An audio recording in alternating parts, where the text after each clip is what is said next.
Hello and welcome to yet another video. This is the 8th episode of the story in which Naruto almost dies at Final Valley, but fate still wants him to live. The Shinigami takes an interest in Naruto and makes him its first summoner. Watch Naruto as he shows the world what it's like to summon the Death God. This story comes from Kyubi-Goku. Make certain to support him, her. Please like and subscribe to show your support. Let's get the show started.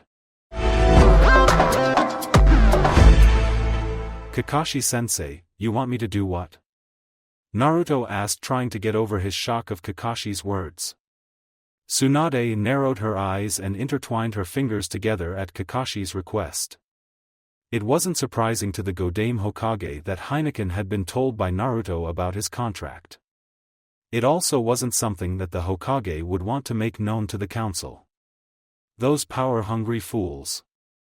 If they knew about such a contract that Naruto had, then Kami have mercy on her and him along with anyone else associated with him. Kakashi, think about this. I know you hold deep regrets for your team and your past actions, but taking advantage of Naruto's recent contract is very unlike you, Tsunade said while Kakashi continued to look at the ground. Naruto narrowed his eyes and bit his lower lip before turning to Tsunade. Yeah, but Bachan, Kakashi-sensei asked me about one of his teammates before. He said he was Obito. Bachan, Shin told me that he was alive, Naruto said, and Tsunade widened her eyes before getting to her feet. Are you sure about that, Naruto? Tsunade asked, and Naruto quickly nodded his head to her words that he wasn't lying about that fact. Tsunade also saw Kakashi stiffen at the thought of his former teammate alive. I'm positive, Bachan. Shin told me and Kakashi-sensei that he was alive. I don't know the details about Kakashi-sensei's teammate, but he's absolutely alive, Naruto said, and Tsunade groaned. She closed her eyes with a small nod of her head and sat back into her seat. She rubbed her temples and glanced from Naruto to Kakashi. Having seen Nawaki and Dan for herself, then Tsunade could tell that the Shinigami was on the ball. It's also not like you could tell the Death God how to do his own job. That would just be too stupid. Naruto, you have killed people to use this contract, right? Tsunade asked, and Naruto nodded. Yes, but only those who deserve death. I never use my contract on an innocent, Naruto said, and the two really seemed relieved by those words.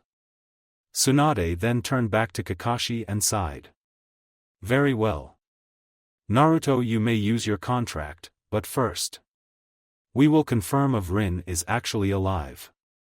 If she is, then I might make her Heineken's next assignment depending on information. If she's not, then we'll think of something else, Tsunade said, making Kakashi give an eye smile. Naruto glanced from the two and both nodded their heads. Why do I feel like I just got hit with a ton of pressure for telling Bachan about this? Naruto thought to himself before a small unnoticeable groan escaped from his lips. Kyubi raised a tired eyes to the interaction of his jailer and snorted. Naruto seemed to hear him, but didn't say anything. All right then, Naruto said as he bit his thumb. Kakashi and Tsunade tensed while the blonde traced blood over the seal. He then slammed his hand over it.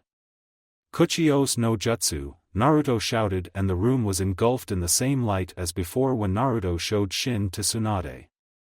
The light faded and the room was immediately flooded in a Ki. Naruto turned around to see the Shinigami staring at them all while he folded his arms. What do you want? He asked in a semi-annoyed tone. Naruto knew that being the Death God Shin was beyond busy, so he'd rather not waste his summon's time lest he piss him off even more than he already was. Shinigami-sama, Kakashi said, making the god turn to him. He glared dangerously at Kakashi, which seemed to tell the copy ninja that he wasn't allowed in this conversation. Naruto sheepishly chuckled and rubbed the back of his head. Come on Shin, don't be like that, Naruto said, and Shin grumbled underneath his breath, but didn't say anything. Shin, I need a confirmation. I want to know if Rin, the teammate of Kakashi Hatake and Obito Uchiha, is alive or dead, Naruto answered while Kakashi seemed to be hoping, even praying, that this could help him in any way.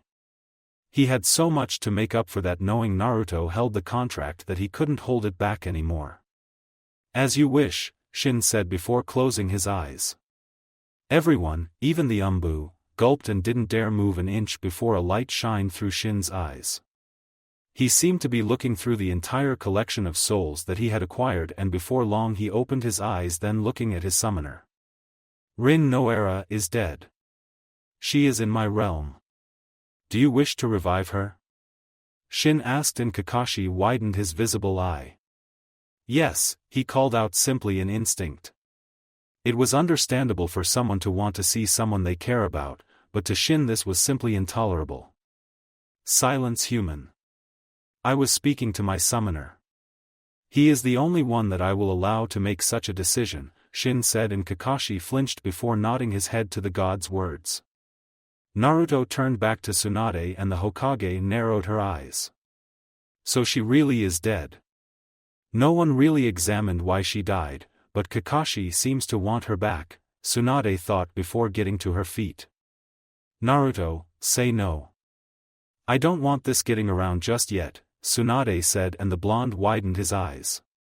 Kakashi did the same, and Shin raised an eyebrow.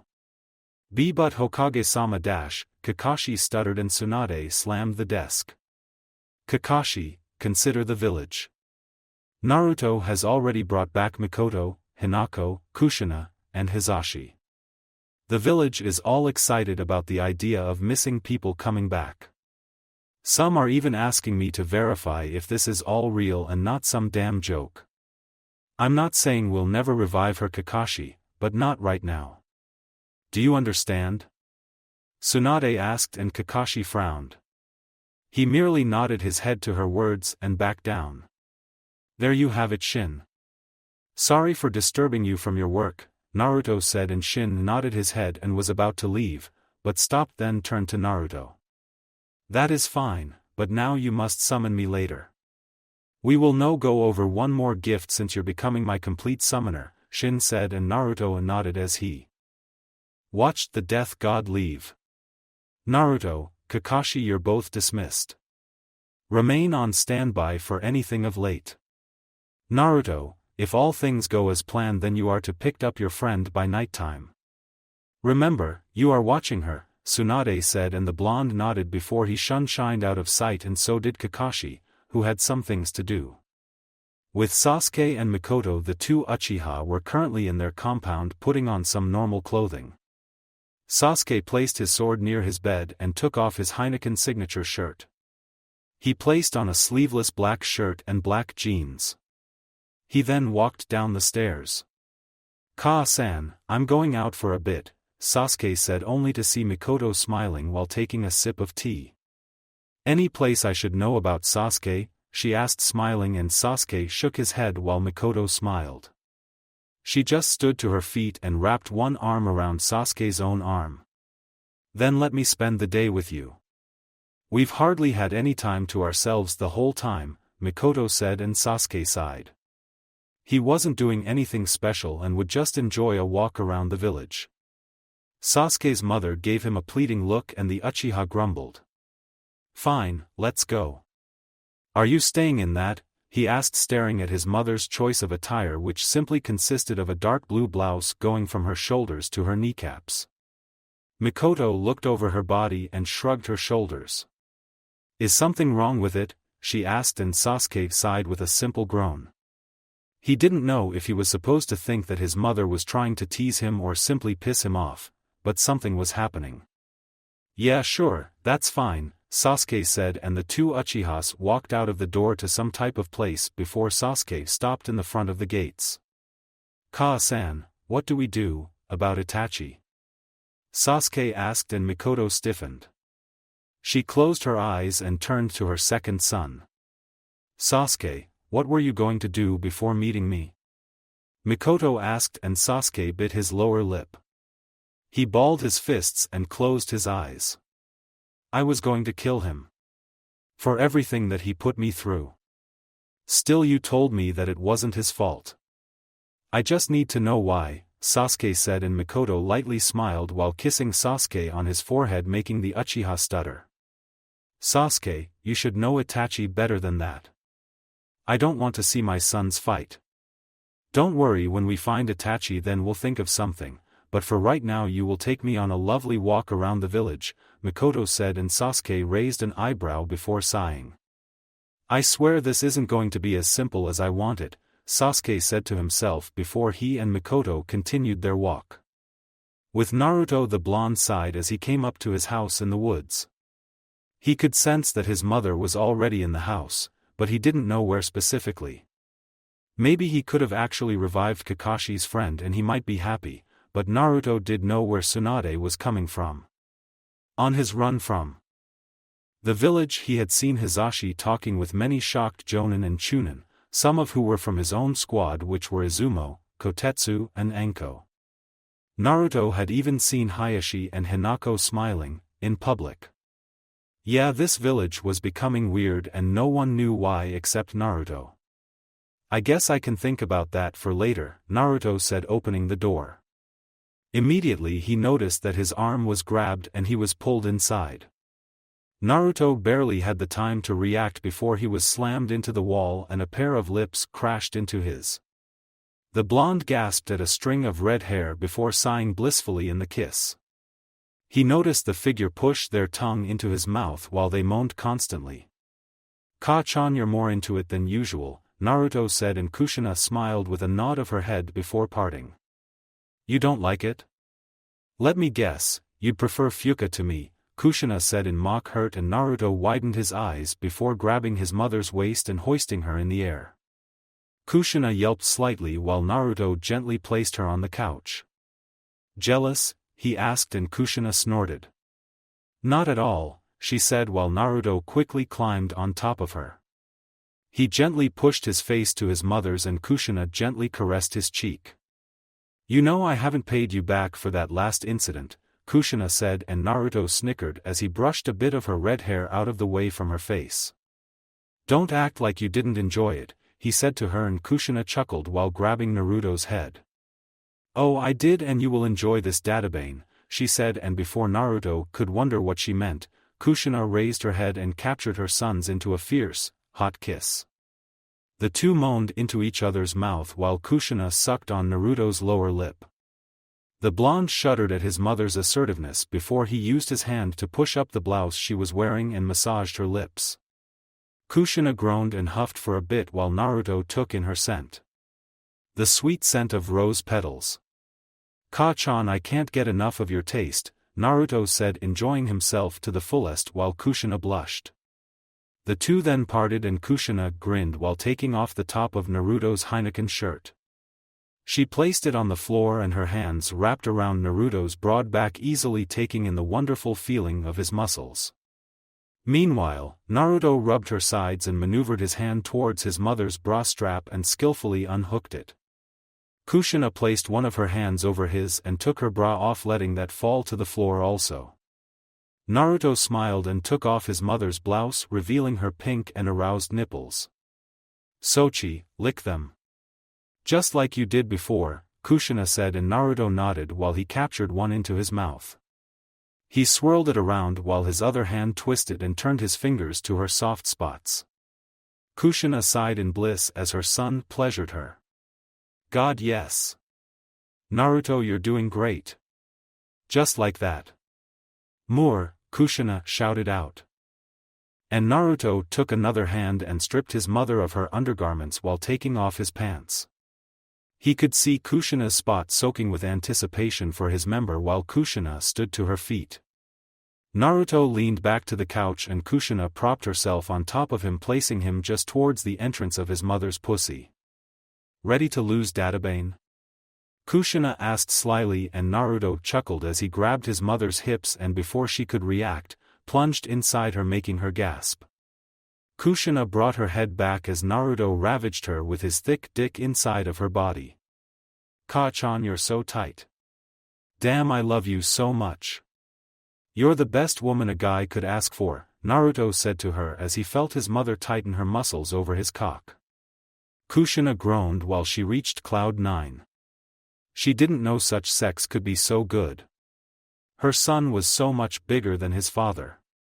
It was amazing to the woman that he could make her feel so damn good. Uhu Kami. Yes Sochi. Move faster. Fuck your mother harder. Kushina said, and Naruto smirked while he watched her bounce up and down over his long shaft. The sweat coming off her face while Naruto groaned. He could feel the fluid muscles of his mother's pussy work his cock to milk it for all it was worth. Kushina wanted her son so much. To ravage her again just like he did back at their base. She just couldn't get enough of this sensation while moving her hips wildly. Ka-chan, so close. You're moving too fast. I'm gonna dash, do it Sochi. Come for your mother. Don't you dare stop. Oh god yes. Kushina hollered while Naruto cursed.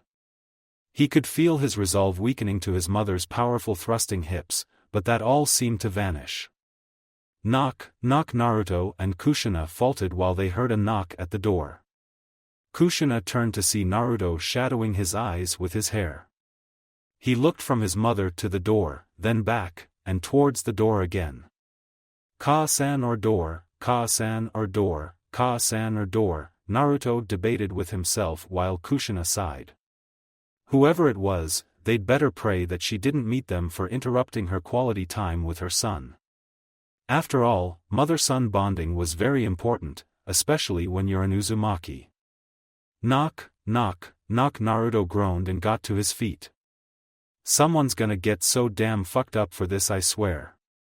I'll have Shin send them to the biggest hell imaginable, Naruto said to himself, and Kushina quickly got off while Naruto grabbed his pants and put them on. He watched as his mother head for her clothes and nodded while walking out into the garden while Naruto sighed and answered the door, much to his and his mother's annoyance. Who is it?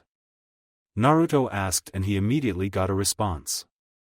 It's Sakura, the person said, and Naruto chuckled silently. He grabbed his sword and was so ready to sacrifice Sakura to whatever god was happy making a fool out of him. Kushina sighed and headed outdoors to the field while Naruto opened the door. Yes Sakura? Naruto asked. It wasn't Sakura's complete nature to visit him without saying something. Kyubi, if I kill her then will people be happy? Naruto asked, and Kyubi cackled in his cage, showing that he was awake and, just like Naruto, was pissed off that the blonde's time with his mother was interrupted. Not really, but as much as I hate to say it and I'll need to wash my mouth for this, but we can't kill her, Kyubi said, and Naruto growled before nodding his head. Damn, anime rules say that the good guy can't kill a supporting character. Yes, she's a damn support character, Naruto thought before Sakura snapped her fingers. Naruto? She asked, and the blonde snapped out of his stupor. Huh? He asked, and Sakura sighed. I said that I was just going to go find Kakashi-sensei and Sasuke-kun.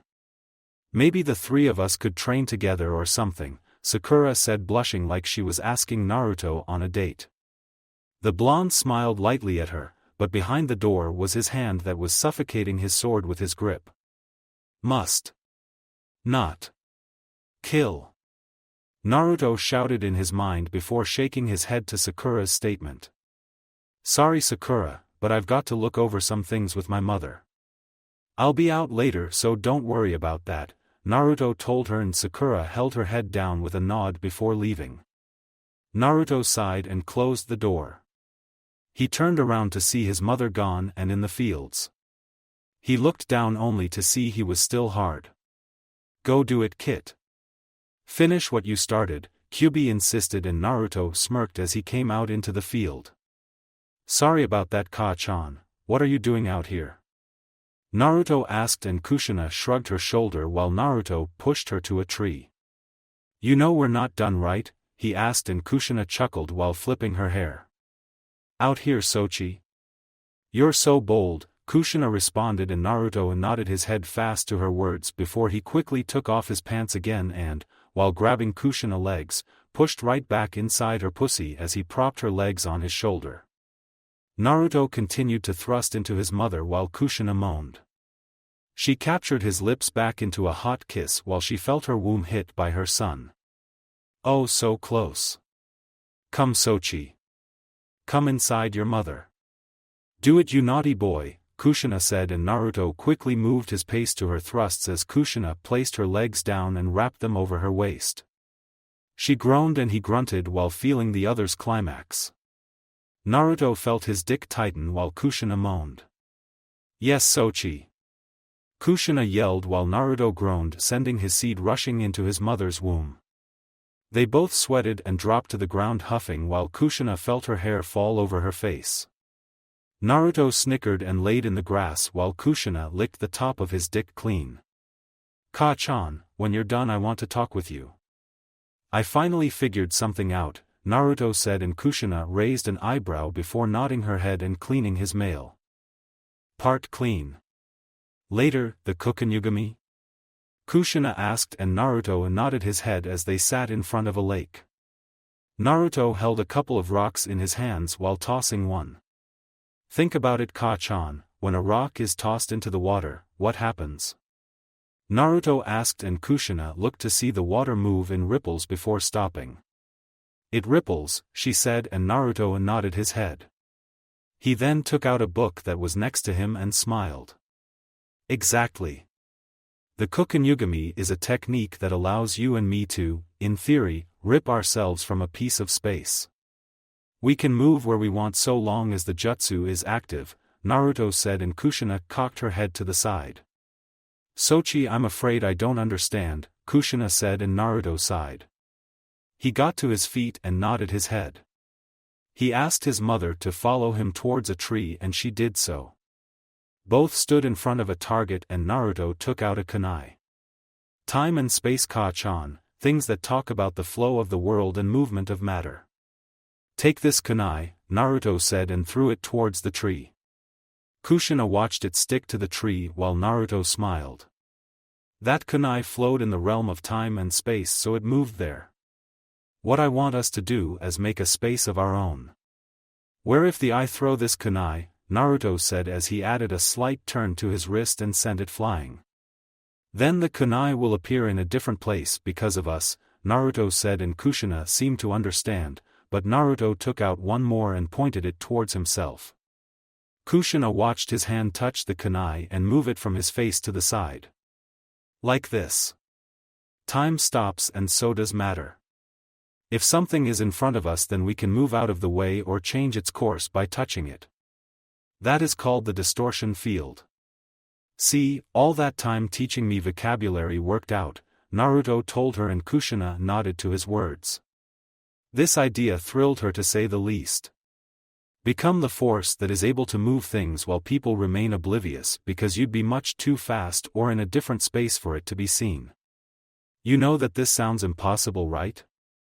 Kushina asked, and Naruto nodded his head while opening the seal scroll from the time in Uzumaki.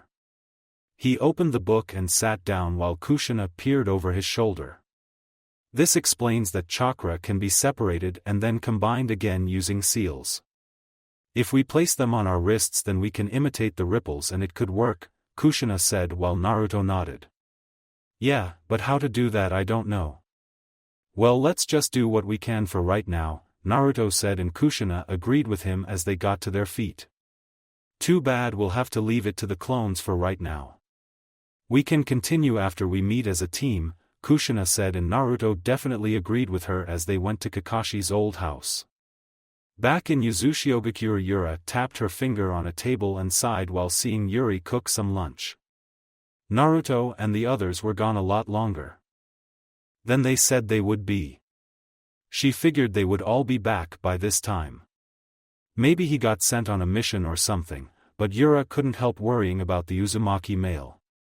Yurine lunch is ready, Yuri said, placing down a chicken sandwich and some fries. Yura smiled with a nod while taking on in her mouth. Nice work, Yuri. Where are Zabuza and Haku? She asked, and Yuri pointed her thumb behind her head and Yura followed it to see Zabuza and Haku talking with Tazuna and his son. So everything is taken care of? Haku asked, and Tazuna looked around the village at the completed houses, armory, the large vault near the Uzumaki mansion. He smiled at it all and nodded his head. That's right. Everything here has been taken care of. We also mapped out the tunnels below as were Kushina's instructions, and we filled them with traps as well as a storage facility. It has everything you could ever need. There is nothing more me and my people could do for this place, the old man said, and Zabuza nodded his head while taking a scroll from his pouch and handing it to Tazuna. This is from the brat. He said that in the event that you finish this place before they get back, then you can take the money and leave. Heineken already paid for it out of their account, Zabuza said, and Tazuna nodded his head while taking the scroll in his hands. Haku bowed her head and Inari smiled while bowing also. Take care of him. Naruto might have grown, but he's still the same to me, Tazuna said, and Haku nudged Zabuza in his shoulder. It's more like Zabuza-sama who needs watching over, but we understand. Thank you for your time, Haku said, and Tazuna nodded while the workers of Wave left on their boats, taking a different route from the whirlpools around them. Yuri, now is the time for your training, Zabuza said, and immediately Yura came out in her training gear along with Yura, who was ready to begin her own training with Haku. Yura, do you remember where we left off? Zabuza asked, and Yura nodded her head. She had been spending most of her free time studying up on the Uzumaki clan, and hearing that they were Fuinjutsu masters really got her in the mood to study the art. It seemed to be Naruto and Kushina's preferred art alongside ninjutsu and kenjutsu. Yes sensei, you were teaching me a B-rank Suiton Jutsu since I have the water affinity, Yura said, and Zabuza nodded his head while taking Yura away towards the training ground while Haku turned to Yuri. And what were we learning? Haku asked, and Yuri smiled. I was learning the human body and the ability to use Senbon, Yuri said happily, and Haku nodded as the two females went into the library to study. Somewhere close to Fire Temple. What now, Furito? We're 2 people down. 1 dead and the other betrayed us. Are we really going to attack Konoha like this? Fuin asked, and Furito got a chuckle across his face. Oh, we have 1 more person, Fuin. Don't you worry about that. It might be a bit of a stretch, but we might not need the 4th coffin. So long as we have a sacrifice for the 4th, then that will be fine, Furito said, and Fuin merely nodded her head. Get ready for tonight, Fuin, Furito said, and Fuin quickly agreed. With Heineken, everyone was seated around the house of Kakashi's father while looking at each other. Naruto sighed while looking up at the ceiling. Seriously? The guy got in a fight with Shikamaru, Kiba, Chuji, and Sakura? Naruto asked, and Sasuke snorted. I'm not kidding. He was staring at the mutt's dog, and then he called Chuji fat. It all collapsed after that. Not like I would know or stuck around long enough to care, Sasuke said, and Naruto sighed while looking outside to see Sora in a meditative pose. And we have to watch him now? Naruto asked, with Kakashi nodding his head. Oh well, isn't that just great? Sasuke asked while leaning back. In the meantime, they all were playing cards, but Naruto had to opt out. He had that thing to do with Shin, and he'd rather not wait to get it done. Naruto left the room and walked into the fields, leaving the house behind. He yawned and rubbed the back of his head lightly before summoning Shin to his side. Very well, Shere-Khan, are you ready for your next gift? Shin asked, and Naruto nodded in earnest of what he might get. He couldn't wait to try whatever it was out while Shin pointed to his hand. Your contract, now, doesn't summon just me. It summons all souls and spirits to your aid. When using this power, then they will fight with you, Shin said, and Naruto raised an eyebrow. Not to sound unappreciative, but a person who phases through a wall, what can they do? Naruto asked, and Shin rolled his eyes. Know that just because they are intangible, it doesn't mean that they aren't able to fight. Every person, when they die, their bodies turn to Honshu, allowing you to give them a temporary form. Since you're alive and your body is slowly, but surely replacing your chakra with Honshu, then if the spirits stay near you, then they will always be around unless you don't want them to, Shin explained, and Naruto grinned like mad.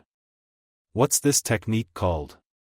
Naruto asked, and Shin narrowed his eyes. Unlike your human version, This isn't your Shurkan no Jutsu, dead soul jutsu. No, this is the Shurkan no Mai, dead soul dance.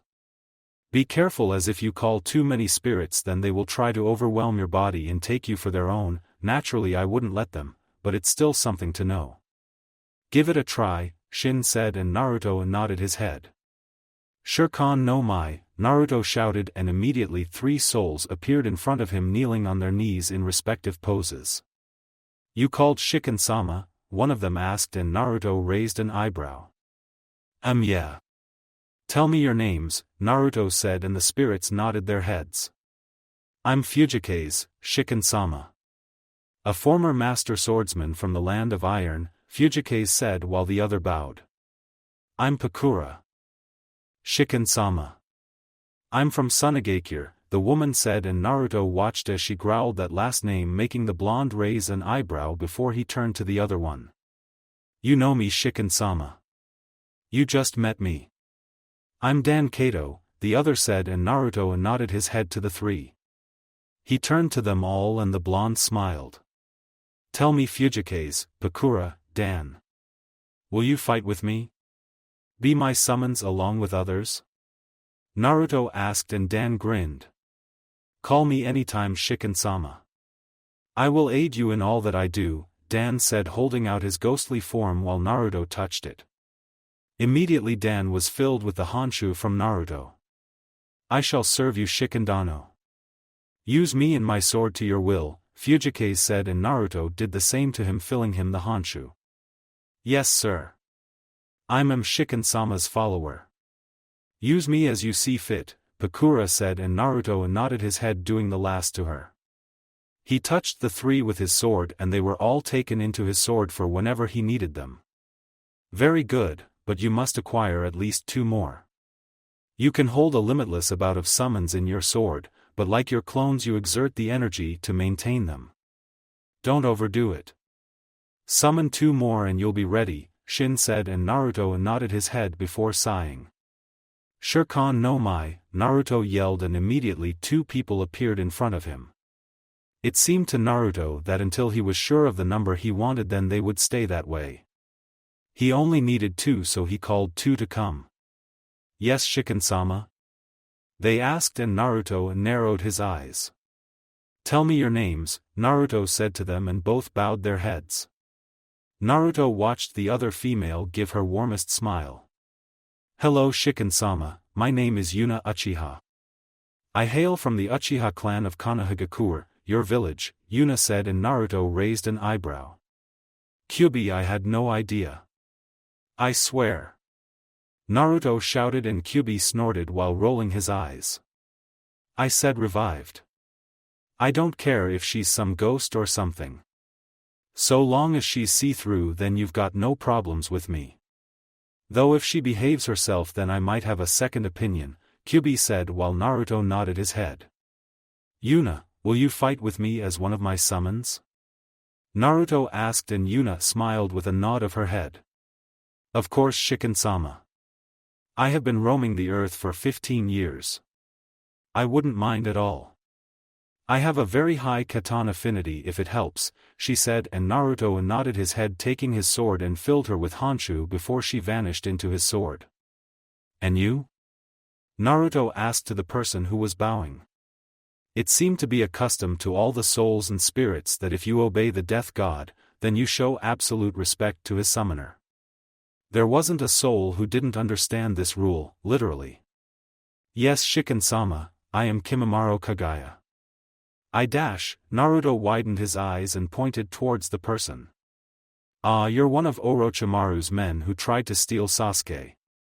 Naruto shouted, and Kimimaro nodded his head. Hi, Shikin-sama. I used to serve Orochimaru-sama, but if you will have me then I'll aid you with all my power, Kimimaro said, and Naruto relaxed. He doubted that Kimimaro had obligations to since he was dead, but that didn't mean he wouldn't take him. Naruto smiled and held out his hand. Will you help me, Kimimaro? Help me in all my fights? Be my summon? Naruto asked, and Kimimaro took the blonde's hand. With all that I am, Kimimaro said, and Naruto nodded as he took Kimimaro into his sword. He watched it glow brightly before dissipating. Very good boy.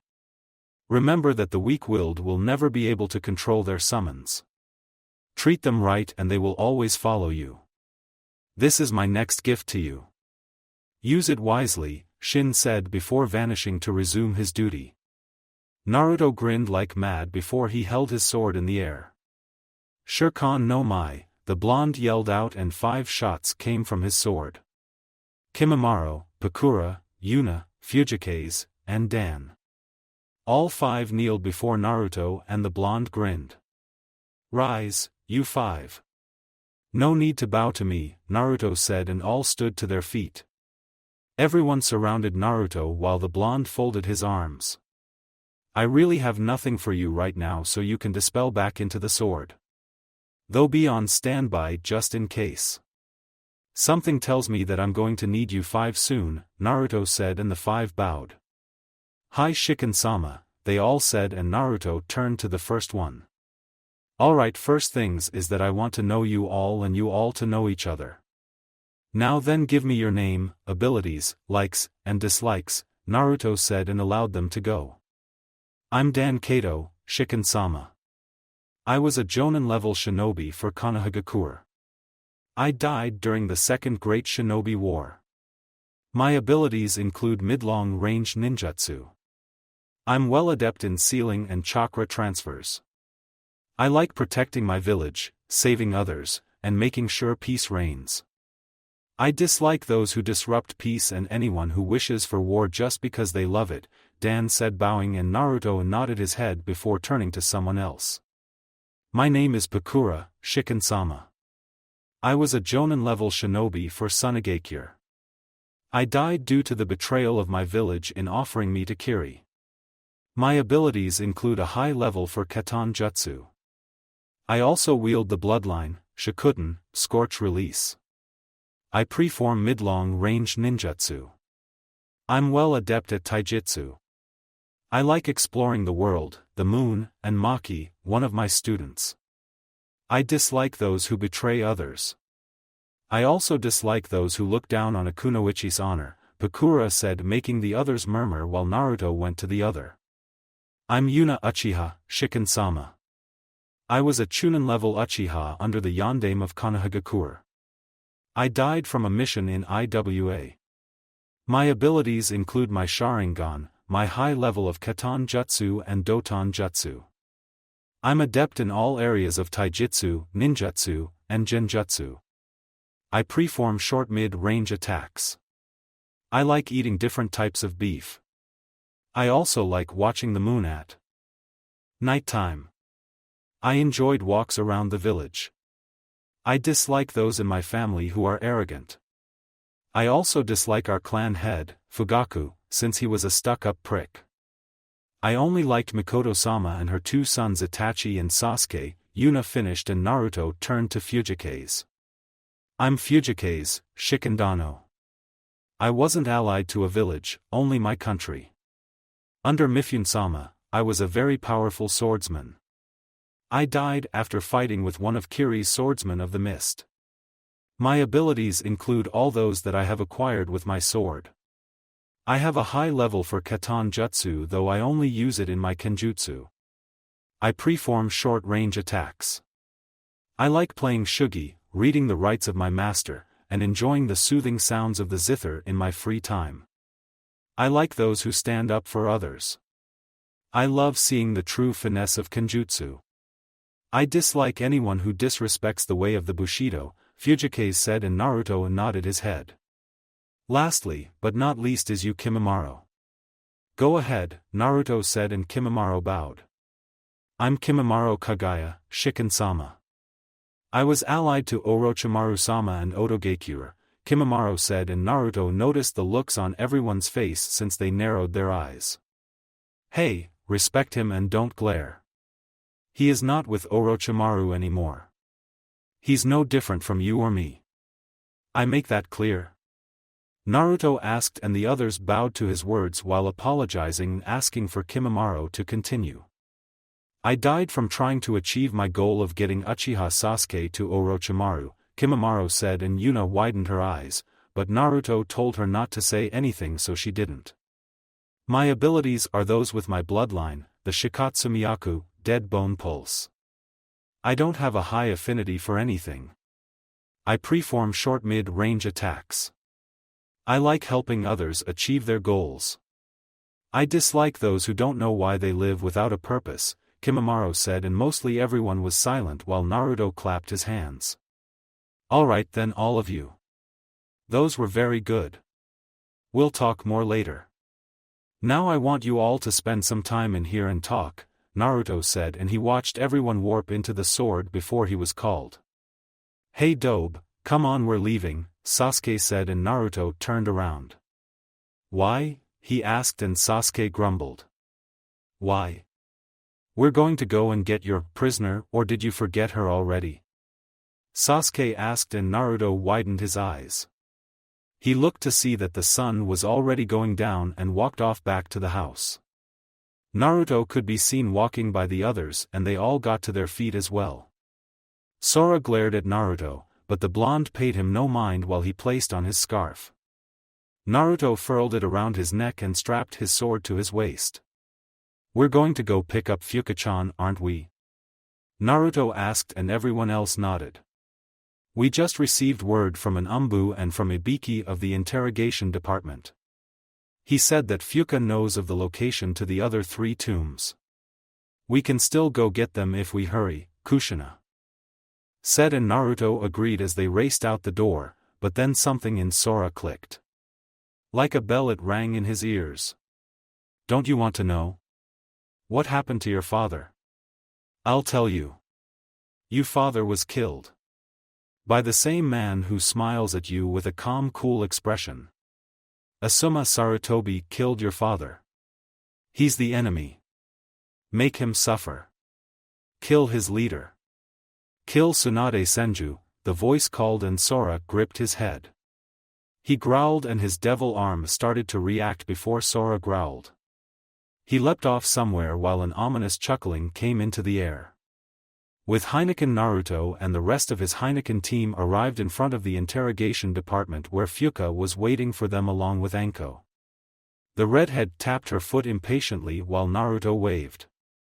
Sorry for being late, Fuuka-chan, Naruto called out, and Fuuka pouted while brushing her hair. You're late. Man, this woman freaks me out more than anyone does, she said, and Anko grinned while patting her shoulder. Ah, don't be like that. I just like to have fun. You need to learn to relax, Anko said, and Fuuka sighed while turning to Naruto in confusion. She looked left and right, and with all her might she had to resist the urge to facepalm. Oh, please tell me you have that monk kid with you, Fuuka said, and everyone turned their heads. No, he's back at the house, Naruto said, and Fuuka growled. No. Get to your Hokage. Hurry before it's too late. Fuuka yelled, and everyone tensed. Naruto, subconsciously, dashed off towards the Hokage mansion in a blur of speed while what happened just caught up with Heineken and they raced also. Naruto growled and pushed his limits with his legs while making it to the mansion. He quickly came up the stairs and opened the door. Bachan, look out!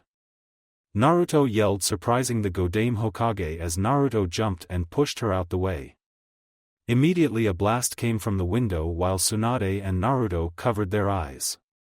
Bachan, are you alright? Naruto asked, and Tsunade nodded her head. Naruto sighed in relief before someone growled. Out of the way, stupid. I'm going to complete my mission. You have all used me for the last time. Sora yelled while Naruto got to his feet. You really are getting on my last nerve, Naruto said, drawing his sword, and Sora was ready to fight before he saw the other members of Heineken come through the door along with Fuuka. TCH, Sora muttered before vanishing in a shunshin. Kakashi, Yugao and Sasuke quickly took in the situation while Mikoto and Kushina stood next to Tsunade and helped her to her feet. What's going on? Tsunade asked, and Fuuka came through the door. Hurry, you have to get to the outer reaches of the villages. Furito is going to attack Konoha with the 3 coffins that he already has. If he does it, then this village is toast, literally. Those 4 coffins, if combined, could make a Raiton jutsu so strong that it would destroy the village. He plans to sacrifice Fuin as the next coffin. You need to hurry. Also, Furito told us his plan. In actuality, he is Kazuma, he's the monk brat's father. I don't know what he told Sora, but it's not going to be good, Fuka said, and Naruto growled while Tsunade got to her feet. Heineken, fan out and find those coffins. This is an S-rank mission. Failure is no option, understood? Tsunade asked, and Kushina stepped forward. Understood. Sasuke, Naruto, go follow Sora. I'll take the northeast. Kakashi and Yugao take the southwest. Mikoto looked to the west. Let's go. Kushina said, and everyone departed while Tsunade bit her nail. What's he thinking? Tsunade wondered. With Naruto and Sasuke, the 2 young swordsmen ran through the rooftops, but couldn't find Sora for the life of them. Naruto growled and lightly cursed. I can't believe that idiot. What comes over someone like that?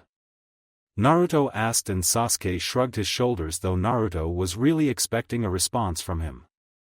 Who knows, but we have to hurry up. Hold on, Sasuke said, stopping, and Naruto did the same. Sasuke flashed his Sharingan and looked around. He looked through the village and narrowed his eyes. That way. I've locked onto his chakra. He's changing. What's that chakra? Sasuke wondered, and Naruto raised an eyebrow. What chakra? Naruto asked, and Sasuke turned around. It's the chakra I saw you use during our fight in Final Valley, Sasuke said, and Naruto widened his eyes. Oi, did you hear that, furball? Naruto asked, and Kyuubi immediately stirred inside the mindscape. Yeah, and the Uchiha brat is right. I can feel the surge in demonic chakra. You're going to be reacting to it soon, Kyuubi said, and Naruto immediately noticed that he was getting covered in red chakra. He gasped while Sasuke turned around. He saw Naruto forming his tails also and cursed. We have to get over there, Sasuke said while Naruto nodded. Kyuubi, is there any chance that you can do anything? Naruto asked, and Kyuubi closed his eyes for a second. Get in contact with him. If you do, then I can stop the flow of chakra and channel it into the seal. That should stop him, Kyuubi said, and Naruto nodded before he saw Sasuke's curse mark cover his body. The Uchiha immediately sprouted his black wings and turned to Naruto. Jump on. Sasuke commanded, and Naruto raised an eyebrow. Can you fly with those? Naruto asked, and Sasuke snorted. TCH, now isn't the time for this, he yelled, and Naruto closed his eyes. He nodded and grabbed Sasuke's shoulders. The Uchiha quickly channeled chakra to his feet and jumped into the air before flying forward in speed. With Fuin and Furito, is this the place, Furito-sama? Fuin asked, and Furito nodded his head. All 3 coffins were in place, and now was the time to start his plans. That's exactly right, Fuin. Just stand right there for a minute, he said, and Fuin nodded. Furito gave an evil grin before he chuckled and slammed a kunai in Fuin's back. Fuin widened her eyes before turning back to see Furito doing some hand signs. Furito-sama, she said, gasping from the blood loss while Furito chuckled. You'll be a part of the grander scheme of things. In the end, you will serve as my Konoha's memorial, he said before he noticed 2 people drop to the ground. Halt! You're under arrest. Yugao called out while Kakashi appeared from the shadows behind her. To do that to your own comrade. You really have no sense of self-worth, he said, and Furito chuckled while Yugao took out her sword.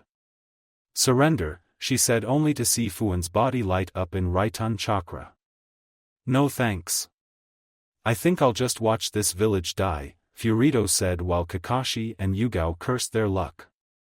Back with Naruto and Sasuke, the Uchiha entered the trees only to see a crater in the ground where the source of the dark energy was. Naruto climbed off Sasuke's back and the two stared while Naruto's second tail came out. He cursed while Sasuke snarled. "Damn it, that's him, and there's so much evil chakra," Sasuke said, and Naruto nodded his head before they heard yells. "Naruto, Sasuke-kun," someone yelled, making the two turn around. It was Sakura, Sai, and Yamato.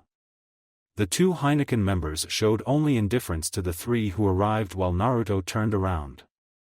"Sasuke, keep them back," Naruto said, jumping down. "What are you going to do?" Sasuke asked, and Naruto turned around while smiling. "I'm going to give a weary soul some peace," he said while Sasuke ordered the others to step back.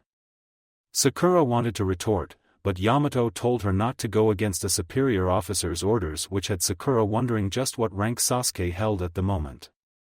With Naruto, the blonde jumped towards the ground and spotted the four-tailed creature. Naruto was nearing the third tail and would be one away from losing it. "Hurry, brat. I can't hold this chakra back forever," Kyuubi said, and Naruto nodded his head. "Sora, you wimp. Look at me," Naruto called out, and the creature turned around. It growled at him while Naruto narrowed his eyes. "Stop this now or I'm going to do something I really won't like," Naruto said, and Sora merely roared at Naruto before dashing at him. Naruto gasped from a punch to the stomach, and as a result Sora sent him flying. Naruto narrowed his eyes and backflipped in the air before he summoned a Kage Bunshin to his side. He quickly grabbed it, flung it towards Sora. "Kai!" Naruto yelled as he watched it explode, pushing Sora into the ground. Naruto leaned down and dashed for Sora, but the Pseudo-Jinchuriki extended his arms as they tried to reach for Naruto. The blonde rolled to the side to avoid one of the strikes before his sword lit up in white fire. "Honshu, Ryu no Byakutsum, power of life, dragon's white claw," Naruto called out and sent a wave of Honshu towards Sora. The Jinchuriki growled and jumped out of the way from the hit while Naruto quickly thought 20 clones into existence. They all charged towards Sora while leaving the original and two others behind. "Alright, let's give it a shot. Ka-chan's been teaching us to do this for a good long time," Naruto said, and the other two nodded their heads while Naruto made the Rasengan. The other kept the shape, and the next added the wind nature and Honshu power. "What's he doing?" Sakura asked before everyone's ears were bombarded by a loud screeching noise. Sasuke widened his eyes as Naruto held up a newly reformed Rasengan. It looked like a giant white shuriken with white fire blazing around the sides, making it even more menacing. "Honshu, Rasen Shuriken, power of life, spiraling shuriken," Naruto yelled as the clones held Sora down. Naruto charged at Sora, and while he wouldn't use this technique on a first-try basis, or against someone like this, he knew that Sora would survive only because of Kyuubi's chakra. The bastard was resilient like that. "I heard that," Kyuubi shouted while everyone turned to see the large lightning coming over the sky. "Damn it," Naruto said, and Sasuke dashed off. "Sasuke, what are you doing?" Sakura asked, and the Uchiha held up his hand with the Chidori in full bloom. "Going to redirect it," Sasuke said, and everyone watched as the lighting stopped coming together and went straight for Sasuke's hand. The Uchiha growled before his whole body surged. He felt the chakra nearly exploding inside his body while Naruto slammed his Rasen Shuriken into Sora.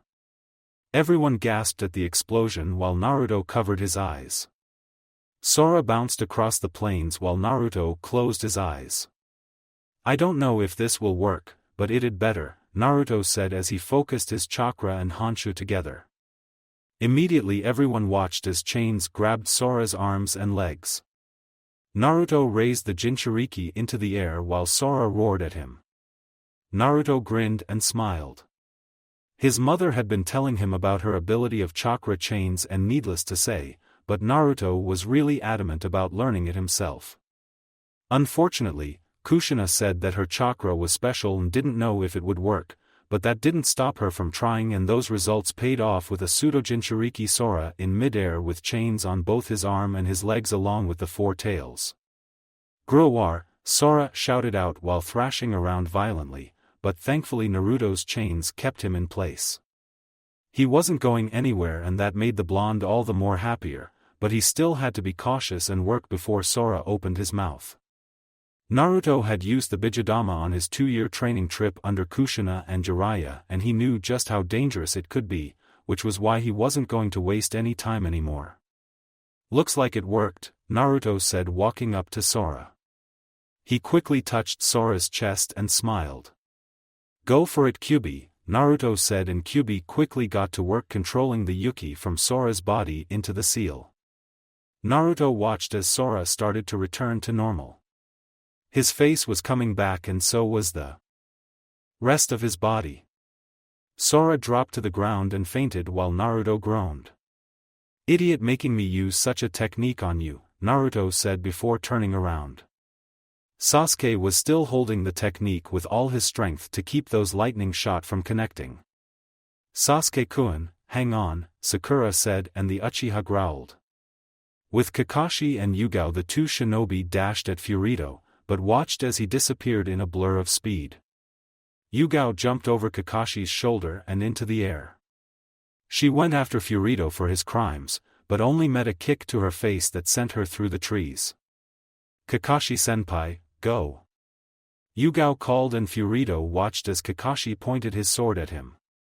"Raikiri, Arashur Hanran no Jutsu, Lightning Cutter, Stormy Riot Technique," Kakashi yelled out while Furito dodged an array of lightning spears from Kakashi's sword. He swung it left and right while Furito covered his body. The shots missed while Furito chuckled. "Seems your aim is off," he said while Kakashi grinned. "That's what you think," he said while Furito turned his head to see Yugao with her sword full of Kakashi's Raiton chakra.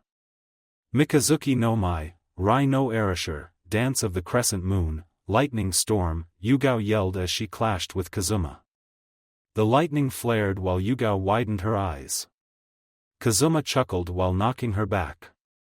Yugao backflipped away as Furito put chakra into his kunai. "Hien, Flying Swallow," Furito yelled as he charged Yugao. The female Heineken member barely had the time to react to the shot aimed at her next. She clashed with Furito as they dueled with each other. "Kakashi-senpai, find a way to stop the jutsu." "I'll stop him," Yugao said, clashing while Furito chuckled, or rather he laughed loudly. "Too bad. Those can only be destroyed at the same time, and I doubt the little Uchiha and his disturbance will stop anything. Now then, how shall I kill you?" Furito wondered while Yugao growled. Kakashi cursed and bit his thumb. "Kuchi-ose no jutsu," he yelled, and immediately Pakken came to the scene. "Yo, what's up, Kakashi?" he asked, but Kakashi didn't have the time.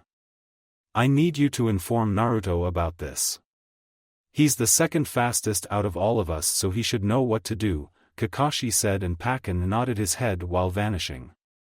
Meanwhile, Kakashi turned back to see Yugao get kicked right in front of him. She huffed and brushed her cheek. "He's tough," she said, and Kakashi held up his scarf revealing his Sharingan.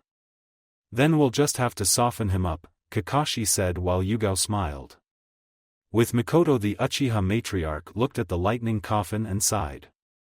She saw all the lightning being drawn away from the village, but she was sure that it was Sasuke since he seemed to be the only one besides Kakashi who could redirect it.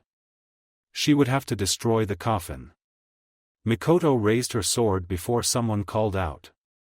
"No, don't destroy it." Fuka yelled, and Mikoto turned around. "Why not?" Mikoto asked, and Fuka huffed. "If you do, then no one will be able to stop it. They have to be destroyed at the same time or we'll all die in an explosion." "I don't know, but we'll need a miracle," Fuka said while Mikoto growled.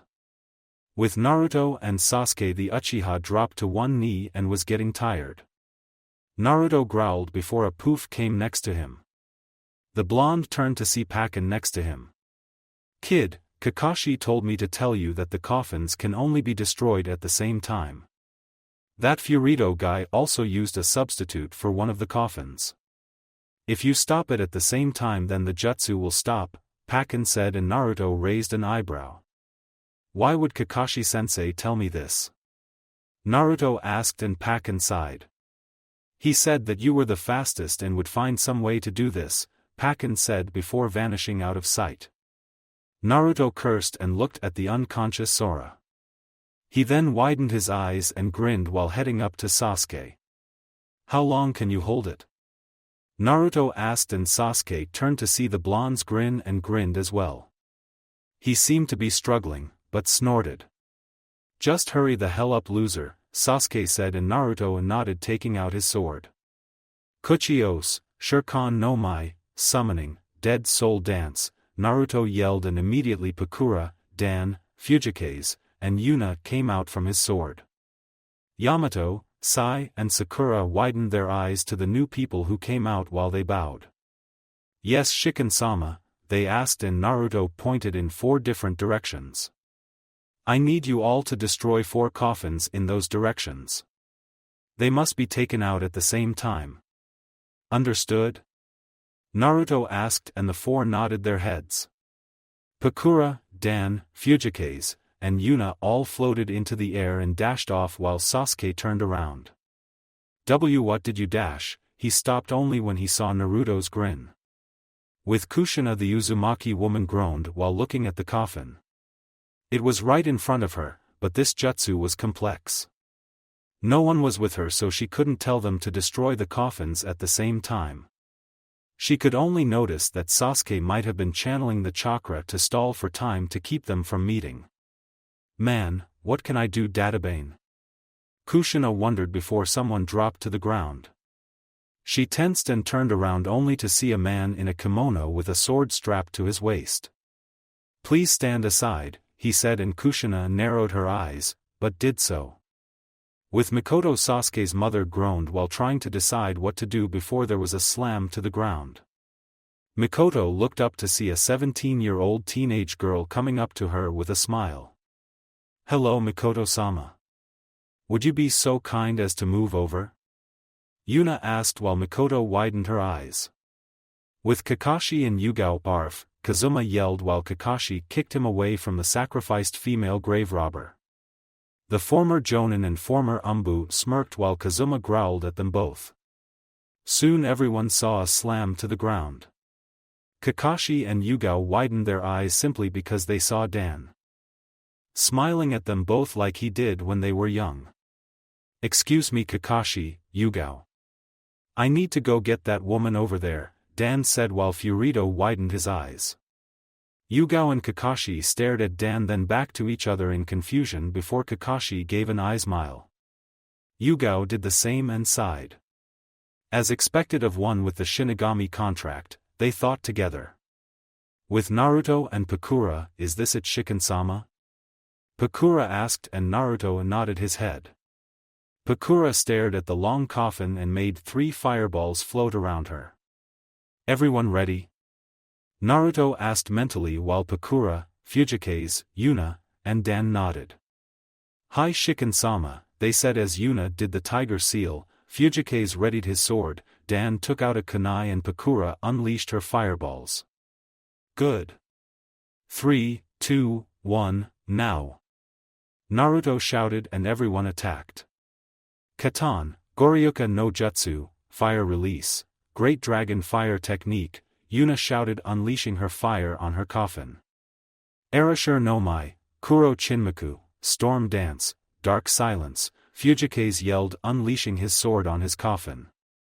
Hien, Flying Swallow, Dan yelled and charged at the sacrificed Fuin. Shikuden, Kajisatsu, Scorch Release, Extremely Steaming Murder, Pakura yelled, and the 3 coffins plus 1 sacrifice were all attacked at the same time. Sasuke grunted and cursed before he felt his arm give out. He just couldn't keep it anymore and was about to release his hold on the technique all before the lightning stopped. He widened his eyes to see the sky clear of the strike while he huffed. Seeing that they weren't in danger, Sakura and the others ran up to Sasuke while the pink-haired Kunoichi fell to her knees and touched Sasuke's hand. "Sasuke-kun, let me have a look at you," Sakura said, sitting on her knees, and started to heal Sasuke's hand, which was slightly burned. The Uchiha winced while Naruto patted Pakura on the shoulder. "Thanks for the save," Naruto said, and Pakura bowed. "It's my pleasure, Shikin-sama," she said, and Naruto nodded while smiling. "You guys also." "Great work," Naruto called out to Fujikaze, Yuna and Dan, who were smiling sheepishly at the same time. It might have been kind of creepy even. "Hi Shikin-sama," they said while Naruto sighed. Yeah, he still wasn't used to that name. He'd have to tell them to cool it with that later. With Kakashi and Yugao, the two swordsmen turned to see the sky clear while Furito widened his eyes. "But why?" he wondered, and Kakashi pointed his sword towards Furito. "You've lost. Now surrender or risk death," the copy ninja said, and Yugao was already waiting to end the guy's life, but the two noticed him chuckle. He then laughed loudly while doing hand signs. "You think you've beaten me? You haven't done anything. Now face this." Doton Sozijutsu, Shurshur Dojo, Earth Release Resurrection Technique, Corpse Soil, Furito yelled as he slammed the ground. Kakashi and Yugao didn't notice effect immediately, but soon the ground beneath them and around the village shook. It opened up as hands, arms, and legs appeared. People in the village screamed while zombies in all their decaying glory appeared in front of people. "What the hell?" Yugao said before turning back. "Your village will fall to the ways of my Konoha. Now fall," he yelled. With Naruto, the blonde looked at the village while Pakura widened her eyes. She looked left and right, and so did Naruto. The blonde's hair shadowed his eyes while the Ki raised. Sasuke, Sakura, Sai, and Yamato took an unconscious step back while Pakura knelt on one knee. "Your orders, Shikin-sama," she said while Dan, Fujikaze, and Yuna appeared. Yuna turned her head to see Sasuke and smiled. "Yo, little cousin. It's good to see you again," Yuna said while Sasuke widened his eyes. "Little cousin?" he asked while Yuna winked before turning around. Naruto's clothes bursted in white fire while his eyes changed to their Honshu power. "Those who resurrect the dead and steal from Shin without knowing the consequences will not be tolerated. I swore that." "Pakura, Dan, Yuna, Fujikaze, eliminate them and find me Furito," Naruto said, and the summoned people nodded. "Hi Shikin-sama," they said before vanishing out of sight. Meanwhile, Naruto's seal quickly grew across his body. With Kushina, the Uzumaki woman watched as her body lit up in white seals. She widened her eyes before looking into the distance. "Sochi," she said before dashing off to find her son. With Naruto, the enraged blonde watched as Pakura, Dan, Yuna and Fujikaze dashed off towards Konoha to go and find his target. Naruto could still see the walking lumps of flesh around the village, and no matter what, it pissed him off. "Shurkan no Mai," Naruto shouted, swinging his sword around his body, and his teammates watched as Kimimaro Kagaya came out from his sword.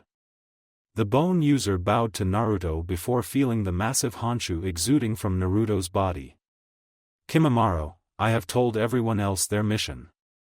You are to find me Furito and eliminate these souls. Give them back to Shin where they belong," Naruto said, and Kimimaro bowed his head lower.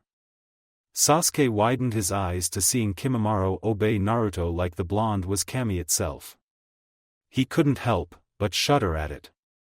"Hi Shikin-sama," Kimimaro said before dashing off to go and assist Naruto's village in its endeavor.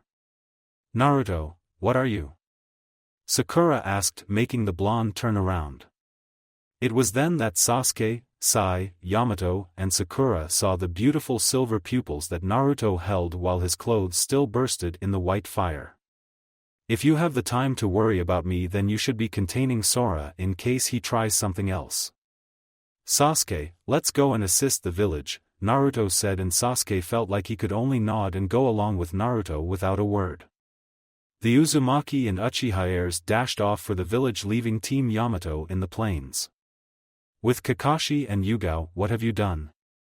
Yugao asked, looking back at the village. While Furito cackled in laughter. He wasn't about to die. He had to survive, to be this Konoha's leader and bring it to complete glory. Simple, I've given your village a very bad wake-up call, he said while Kakashi turned around. He sheathed his sword and sighed. The only thing you've done is anger a summoner, Kakashi said to him. There was no point in fighting Furito anymore. He would now be dealt with by Naruto personally. Kakashi knew about Naruto's oath to Shin since the blonde had told him once before. What are you talking about? Furito asked, but Kakashi didn't give him an answer and merely settled for turning to Yugao. Yugao, let's go back to the village. We have to go and assist, Kakashi said, and while Yugao wasn't one to leave an opponent right in front of her face, she nonetheless relented and the two Heineken members left Furito where he was. With Kushina, the mother of Naruto, was racing across the rooftops and had only recently met up with Mikoto and Fuka. The two Uzumaki women and single Uchiha female suddenly dropped down into the streets. What's happened here? Mikoto asked, taking her sword into her hands. Fuka took out a kunai and held a position behind Kushina and Mikoto. It seems that Furito has run out of options. I don't know what's going to happen, but it can't be good, Fuka replied. However, it didn't take long for them both to see Kushina holding her sword at her back. She glared at all the corpses in front of her and closed her eyes. Kenjutsu, Kamigami Tikoku Chitsujo, sword technique, Imperial Order of God, Kushina said softly, and in a flash of speed that only Mikoto could follow, the Red Death dashed through the hundreds of zombies lined up in front of her and with a single slash took them all out, making them drop to the ground. Fuka widened her eyes while Mikoto whistled. Come on. We can't stay here. If this is anything like the Edo Tensei, then if we take out the user the jutsu will dispel, Kushina instructed. Both Fuka and Mikoto nodded to her orders and we ready to go while taking care of any obstacles in their way. Somewhere else, Niji and Hizashi stood back to back against each other while Hinako and Hayashi remained side by side. It felt sort of weird to be able to rely on your dead partner, but rather it was also refreshing in a sense. Kaiten, Niji, and Hizashi shouted together as they blasted away zombies with the Hyuga's absolute defense. Hayashi and Hinako slammed their palms into two opposing people, sending them through the crowds. Anyone know what's going on? Hinako asked, and everyone shook their heads. Hayashi narrowed his eyes as he wondered if this might have something to do with Naruto, but he knew better than to suspect without some kind of proof, plus he was simply sure that Naruto wasn't like this. Establish a block and deal with the opponent swiftly, Hayashi ordered, and a chorus of "Hi" came from everyone around him while they all continued to attack. Niji saw one zombie come for him and was about to strike it down before there was a clean slash across its body, sending it to the ground. He raised his eyebrow only to see a person in a kimono with his sword in his hand. Who are you? Niji asked suspiciously, and Fujikaze narrowed his eyes. He seemed to be looking around for Furito as were Naruto's orders, but he didn't see anything and so he dashed off back to his duties. Niji, what is the problem? Hizashi asked, and Niji turned his head. I'm not sure, but I think I saw the hero of the Land of Iron, Niji said, and Hizashi would have seemed surprised to know that the person who actually taught Mifune was around. A sword master of that caliber in Konoha would surely be surprising. With Yuna and Dan, the two summons of Naruto stopped to look at the village. Both had their mission objectives and wouldn't sway from it. Yuna closed her eyes while Dan took up a defensive pose around her. What are you doing? He asked, and Yuna smiled. I'm going to find Furito for Shikin-sama, of course, she said, and before Dan could ask her, Yuna flashed her two-tomo Sharingan and could see the chakra poured into all the corpses. Seems that Furito had left a bit of his chakra and Yuna was able to pinpoint it exactly. She could see the remnants of Furito's lasting chakra and saw a large bundle of it right to the far left, almost leaving the village. Gotcha, Yuna said with a smile before seeing Dan kick a zombie down. He turned around to see Yuna give him a thumbs up. Dan grinned with a nod and closed his eyes. Interesting enough, when two spirits are willing and available, then they are able to trade information over long distances. It seemed that it had to be a learned ability or it wouldn't hold that much value, and so, Dan contacted Pakura. Pakura, get to Shikin-sama. We have located Furito. He is to the far right on his way out of the village, Dan said, and Pakura, not far off from Naruto, stopped to listen to the message. She could see people scattering in fear and the like while answering. Very well. I'll get it to Shikin-sama. Meanwhile, we will deal with this, Pakura said to him before she did a swift turn and ran for Naruto while Dan released his Honshu from the technique. Is she informed? Yuna asked, and Dan nodded his head while she smiled. Good, now we only have to take out these guys until Shikin-sama does his job, Yuna said, and Dan easily agreed to that as they ran off. With Pakura and Kimimaro, the two Kekai Genkai users were currently back in front of Naruto relaying the information from Yuna to him. Naruto glared hard and turned his head to the east. He could very well growl, but refrained himself from the act. Instead, Naruto smiled. He turned to Pakura and Kimimaro. Thank you. Please continue to help the village. I'll be going, he said, and the two shinobi bowed their heads. Hi Shikin-sama, they said before vanishing again. As he watched them leave, Naruto's smile faded and came to a neutral glare. So what do you want us to do, Naruto? Sasuke asked, and the blonde turned to him. He closed his eyes and took out his sword. We're going after him, Sasuke. However, I want you to be my backup. I'll take care of Furito myself, Naruto answered and ran for Furito's location along with Sasuke. With Naruto and Sasuke, the two quickly rushed from the village and into the trees towards Furito. Both took large leaps across the night-filled plains. Neither wanted to stop or rest, but if Sasuke had to say something, then it was that he was having a little trouble keeping up with Naruto and his speed. Sasuke wasn't one to admit lots of things, but he had to admit that Naruto definitely surpassed him in speed. That much was sure. Meanwhile, Naruto was busy thinking about what he would have to do with Furito. Maybe turn the guy over to Shin. That just seemed like the way to go for it.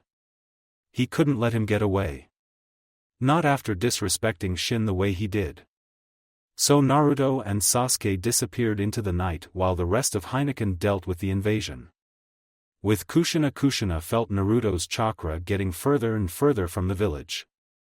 It was going in the same direction that Kakashi and Yugao had gone, and those two only entered the village a little while ago. Either that's where Furito was or something else had caught her son's interest, which was certainly normal in itself. Mikoto, Fuka, can you both deal with things here? I'm going to go after Naruto and Sasuke, Kushina said, making the two nod before they saw Kushina burst off after Naruto. She was the fastest out of all of them after all. Is she always in a hurry? Fuka asked, kicking someone from her face while Mikoto jumped into the air. She made a downward slash, making the ground crumble from her explosive chakra before shaking her head. Only in times of distress, I'd suppose, Mikoto answered, making Fuka sigh as she brushed her hair only for it to be grabbed by someone behind her. The redhead Uzumaki growled and Mikoto watched as her ki flared. Don't touch my hair, Fuka shouted, and Mikoto could only sweat drop as Fuka rampaged through every single last corpse that was in her path. Mikoto sighed and rubbed the back of her head. I guess all Uzumaki are hot-headed. It must be genetics, she thought before doing the rest of her job. With Naruto and Sasuke, Furito could feel Naruto and Sasuke just a few minutes from reaching him. He wondered how they could be so fast, but that wasn't what was worrying him. No, he felt like he was trying to run from his death. He felt the immense glare of the death god on his body. It was like it was counting down his final hours. Furito jumped down to the plains of a few miles from Konoha and, just as he thought, it didn't take long for Naruto and Sasuke to do the same. So, more of Konoha's trash has caught up to me? Furito asked before he took a look at Naruto's eyes. The blonde said nothing and merely advanced on Furito. He took out his sword and it was then that he spoke. Do you know what you have done? Naruto asked, making his sword flare in Honshu while he continued to walk. What I've done? I have shown this pathetic village the true way towards peace. To bring about war and make ourselves the strongest. Don't you think so? Furito asked, taking out a kunai, but he could only gasp when he saw Naruto disappeared. The blonde reappeared behind Furito, making the older man widen his eyes. People who resurrect the dead and steal from Shin won't be tolerated. Your soul is mine, Naruto said, and Furito felt a slight shiver go down his spine when he heard that. He had no idea what Naruto meant by that, but he wasn't about to find out. Is that right? And who is this Shin? I might tell him that I can do as I want, Furito said before he blocked Naruto's sword to his throat. Then you can die, Naruto said before he jumped into the air. Furito watched the blonde bring his sword over his body and tried to slash at him again, but Furito dodged it and backflipped away from Naruto, but he was met with a kick from a Kage Bunshin that sent him into the air. What, when did he make a clone? Furito asked aloud while Naruto grinned. He and his clone quickly moved through the long grassy plains before the clouds covered the moon, restricting Furito's vision. He watched the mop of blonde hair vanish in the grass. He widened his eyes only slightly before doing a hand sign. Katan, Gokakyu no Jutsu, Furito shouted out, and Sasuke watched as he unleashed the fire, making it ravage the fields with Naruto inside. The fire roared through the plains while Furito smiled. Kneel, brat, he said simply, only to see a large burst of white fire emerge from the Furito's jutsu. Sasuke and Furito widened their eyes to see Naruto in the dead center of the blaze while holding his sword back. Yuzu no Fukushu, Kaze no Tikoku, Whirlpool Revenge, Imperial Wind Field, Naruto shouted, and Sasuke watched as a swirl of wind shot Naruto into the air. The blonde roared at Furito as he sent a kick for the man. It easily connected to Furito's stomach, making him crash through the fields and into a tree. He lightly cursed while Naruto decided to keep going. Yuzu no Fukushu, Dai Uzumaki Ikari, Naruto yelled, sending 5 water shots from his sword towards Furito. The man rolled to the side across the ground from the shots before Naruto came crashing down, making the field explode. He quickly moved his eyes towards the spot where Furito was, and it didn't take long for him to smile while Furito raised an eyebrow, but he wasn't about to let such a chance fall through his fingers. Futon, Kaze no Yaiba, Furito shouted, sending 5 wind swords towards Naruto. The blonde closed his eyes and parried all the shots, only now seeing Furito's hand for the tiger seal. Katan, Ryuka no Jutsu, he shouted, sending another raging fire at Naruto. Sasuke widened his eyes and was about to interfere until he saw Naruto's smile. Sasuke only saw Naruto raised his sword over his head. He stopped his feet from moving while Furito cackled. Yes, die. Die. Die. Die. Die, he shouted again and again. Naruto had to die along with the village. The blonde only sighed and shook his head. He swung his sword down fast towards the fire, making both Furito and Sasuke watched as the fire died down into nothingness.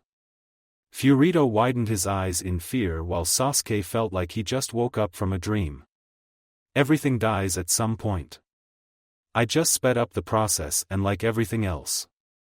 You will die also, Naruto said, sheathing his sword. Furito growled, but that soon faded. He gasped and looked down only to see a sharp object through his stomach. Furito turned his head to see Naruto's clone glaring at him dangerously. It didn't dispel in the fire, only it hid until it could strike. Why, you tricked me, Furito said, and Naruto turned to see his clone take his sword from his stomach while watching Furito drop to the ground. He coughed up the blood from his mouth while Naruto's clone dispelled. "I'll get you, brat. I'll make you pay for everything. Konoha can't survive without me. I'll make sure of it." "You got it," Furito yelled, but Naruto merely silenced him with his sword. Both Sasuke and Naruto watched as Furito's body fell to the ground lifeless. However, Naruto wasn't finished. He saw the soul come out of Furito's body and float into the air. "You disrespected Shin, you threatened my village, and you tried to kill Bachan. I want to condemn you, but it's not my place. No, it's his. Shin will take care of you. Rest in peace." "Not," Naruto said, slashing his sword forward to Furito's shouting soul, making it vanishing from the world, forever. Naruto closed his eyes and sheathed his sword before turning back to Sasuke, who patted him on the shoulder. The Uchiha nodded his head and Naruto did the same.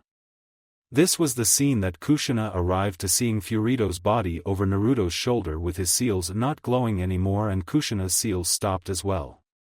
"Sochi, are you alright?" Kushina asked, and Naruto smiled with a nod followed by a thumbs up. Kushina turned to Sasuke and the Uchiha nodded as well.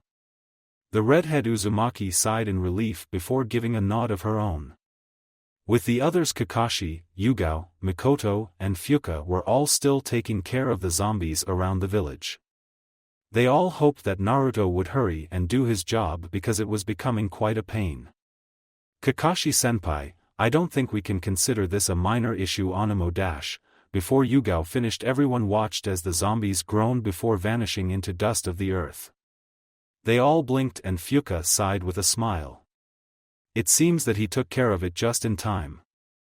Though if he hadn't, I guess I could have used one more jutsu," Fuka said while Kakashi turned to her. "And why didn't you use it before?" he asked, and the female smiled. "Because this village would have been reduced to ash if I did," Fuka said, and Kakashi could tell she wasn't lying, as could Yugao and Mikoto. They were all too happy that Naruto had finished the job in time. "Ugh, are we done now?" Yugao asked with a huff. She was a little winded from her fight with Furito as well as dealing with this. Kakashi smiled and covered his Sharingan with his scarf, showing that he was tired as well. Mikoto merely smiled and rested as well before they saw the entire village was free of the zombie plague as well. "You know, you guys can come out of hiding now," Mikoto said, allowing Fujikaze, Pakura, Dan, Yuna and Kimimaro to show their faces to the four people. Yuna smiled with a wave to Mikoto. "Looks like you found us, Mikoto-sama," Yuna said, while Kakashi and Yugao took some slight interest, but that interest increased when they saw the heroes of Suna and Land of Iron coming at them. Pakura folded her arms while Fujikaze leaned on a building. Kimimaro remained silent while Dan went to greet Kakashi. Dan had worked with Kakashi's father in the past and he knew more than anything about the sword strapped to Kakashi's waist. "You really are the spitting image of your father," Dan said, and Kakashi made an eye smile with a shrug of his shoulders. "I knew I remembered you." "I missed you, Yuna," Mikoto said, and Yuna gave a cheeky smile while she rubbed the back of her head. It felt good to see the matriarch of the Uchiha clan again after so long. She only wished that she would have met her when they were spirits, but that seemed to be impossible. "Yes, Mikoto-sama. I missed you also," Yuna said, smiling like normal. That was until Naruto, Sasuke and Kushina dropped to the ground. All of Naruto's summons forgot their relaxed attitude and bowed. "Are you alright, Shiken-sama?" they asked, and Naruto could see Kakashi, Yugao and Mikoto snickering at him. The blonde sighed as Kushina and Sasuke nudged his shoulder. Everyone seemed to be laughing until they took a look at Furito's body. "Naruto, you did it?" Yugao asked, and the blonde nodded his head. "Yes, he's gone and he won't be coming back. I think we should go and inform Bachan immediately. The village looks like it's going to have a little cleaning up to do," Naruto said to them, and everyone else agreed. "That's true. Fuka, you may go back to our house." Sochi and I will be there soon, Kushina said, and Fuka nodded, stretching her back along with her arms before walking off. Hey, who are you anyway? Sasuke asked, pointing at Yuna. The female Uchiha looked to Sasuke and smiled as she patted his head and ruffled his hair. Me little cousin? I'm glad you're trying to remember me, Yuna said, and Sasuke raised an eyebrow while Mikoto snickered. Sasuke was beginning to get annoyed with this person in front of him before Yuna chuckled. Yuna Uchiha, at your service. Don't you remember? I'm the one who forced Itachi to teach you for 2 hours before doing his Umbu duties, Yuna said, and Sasuke widened his eyes. He scanned his remembered a female in her. Teens lecturing Itachi about duties to his little brother. That was you. Sasuke shouted, and Yuna smiled while wrapping her arms around Sasuke's neck.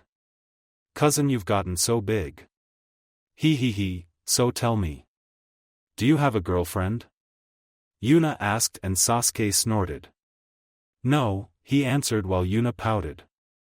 The female Uchiha smiled while pushing her soft fingers on Sasuke's cheek. Oh, that's not good, Sasuke. What about Itachi? Has he done anything? Yuna asked, and she immediately noticed Sasuke and Mikoto lightly frown. Yuna scratched her cheek in response. Did I say something wrong? Yuna asked, trying not to be disrespectful.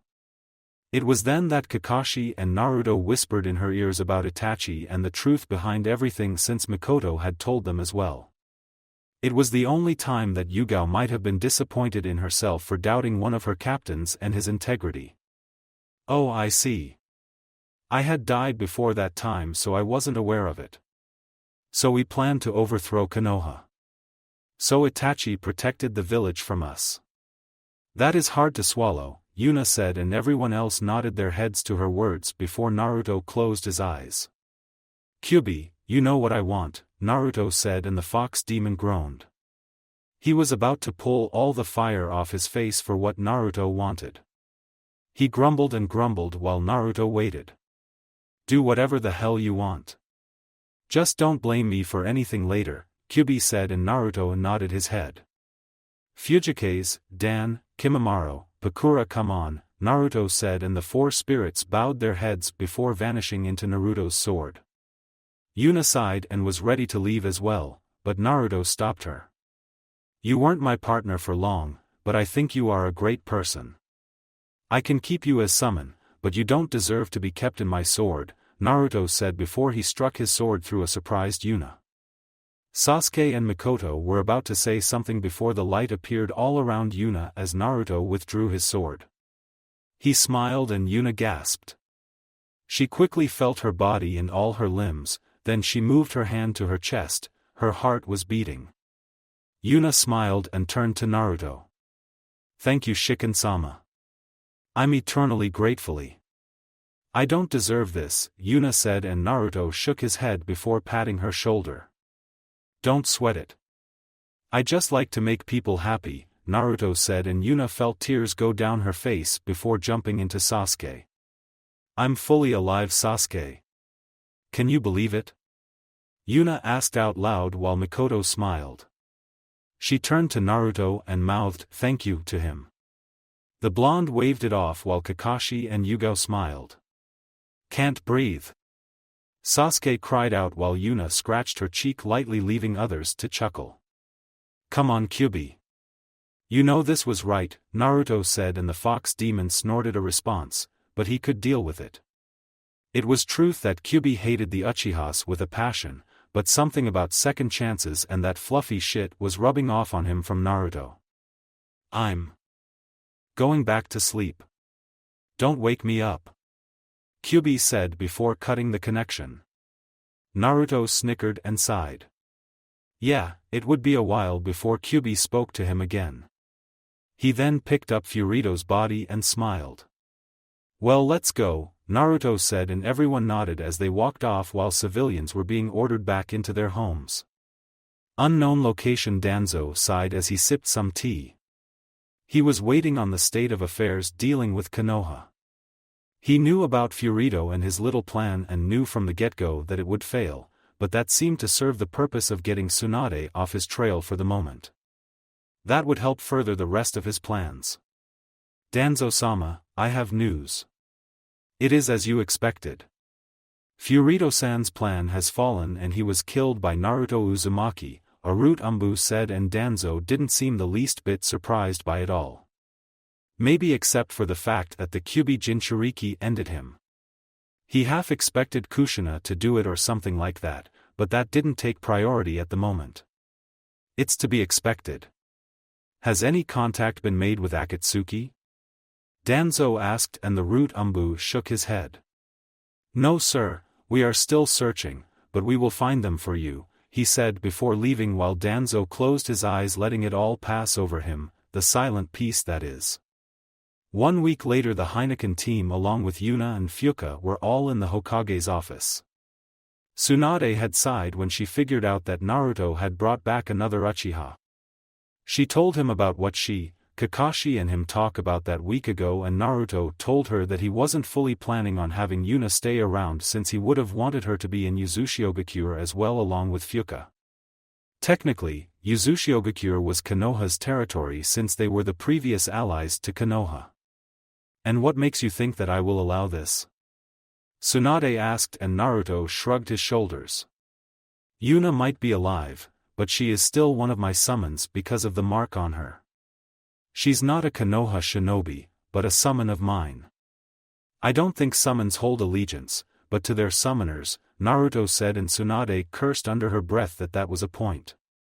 Yuna lightly snickered, and so did Fuka. Don't worry, Tsunade-sama.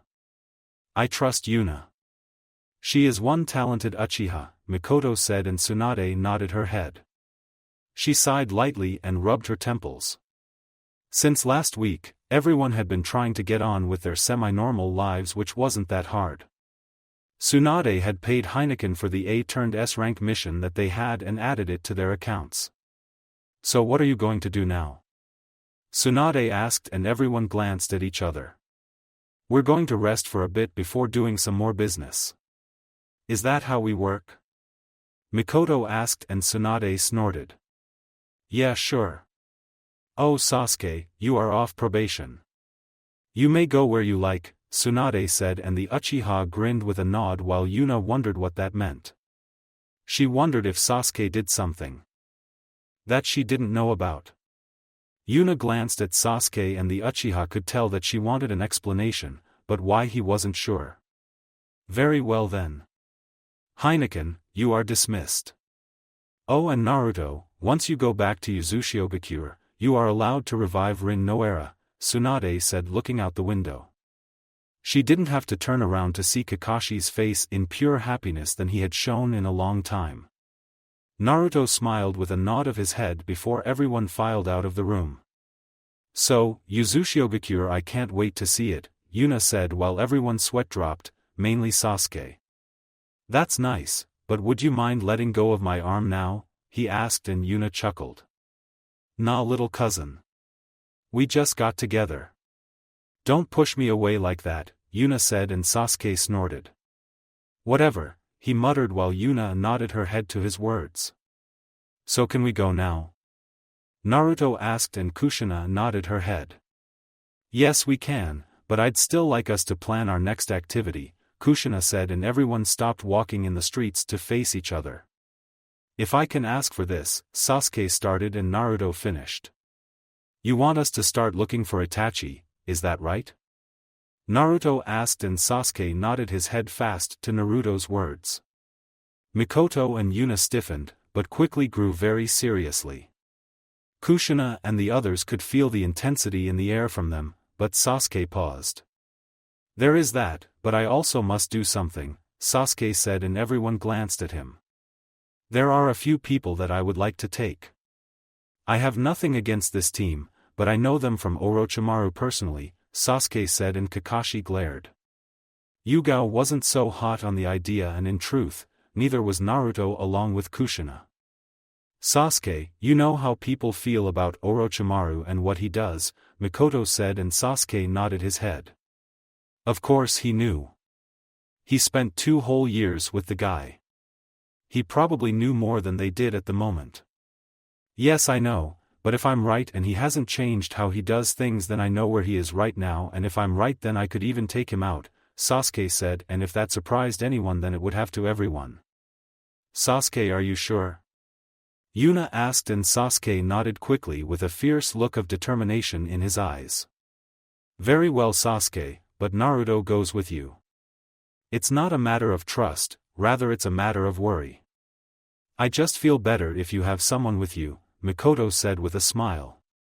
Sasuke narrowed his eyes lightly, but relented and nodded. I'll be going with you, little Sasuke. Need to watch out for you now, Yuna said, and Sasuke rolled his eyes while Naruto snickered. So Yuna-chan's gotta think for Sasuke, Naruto said, and the two Uchiha blushed furiously.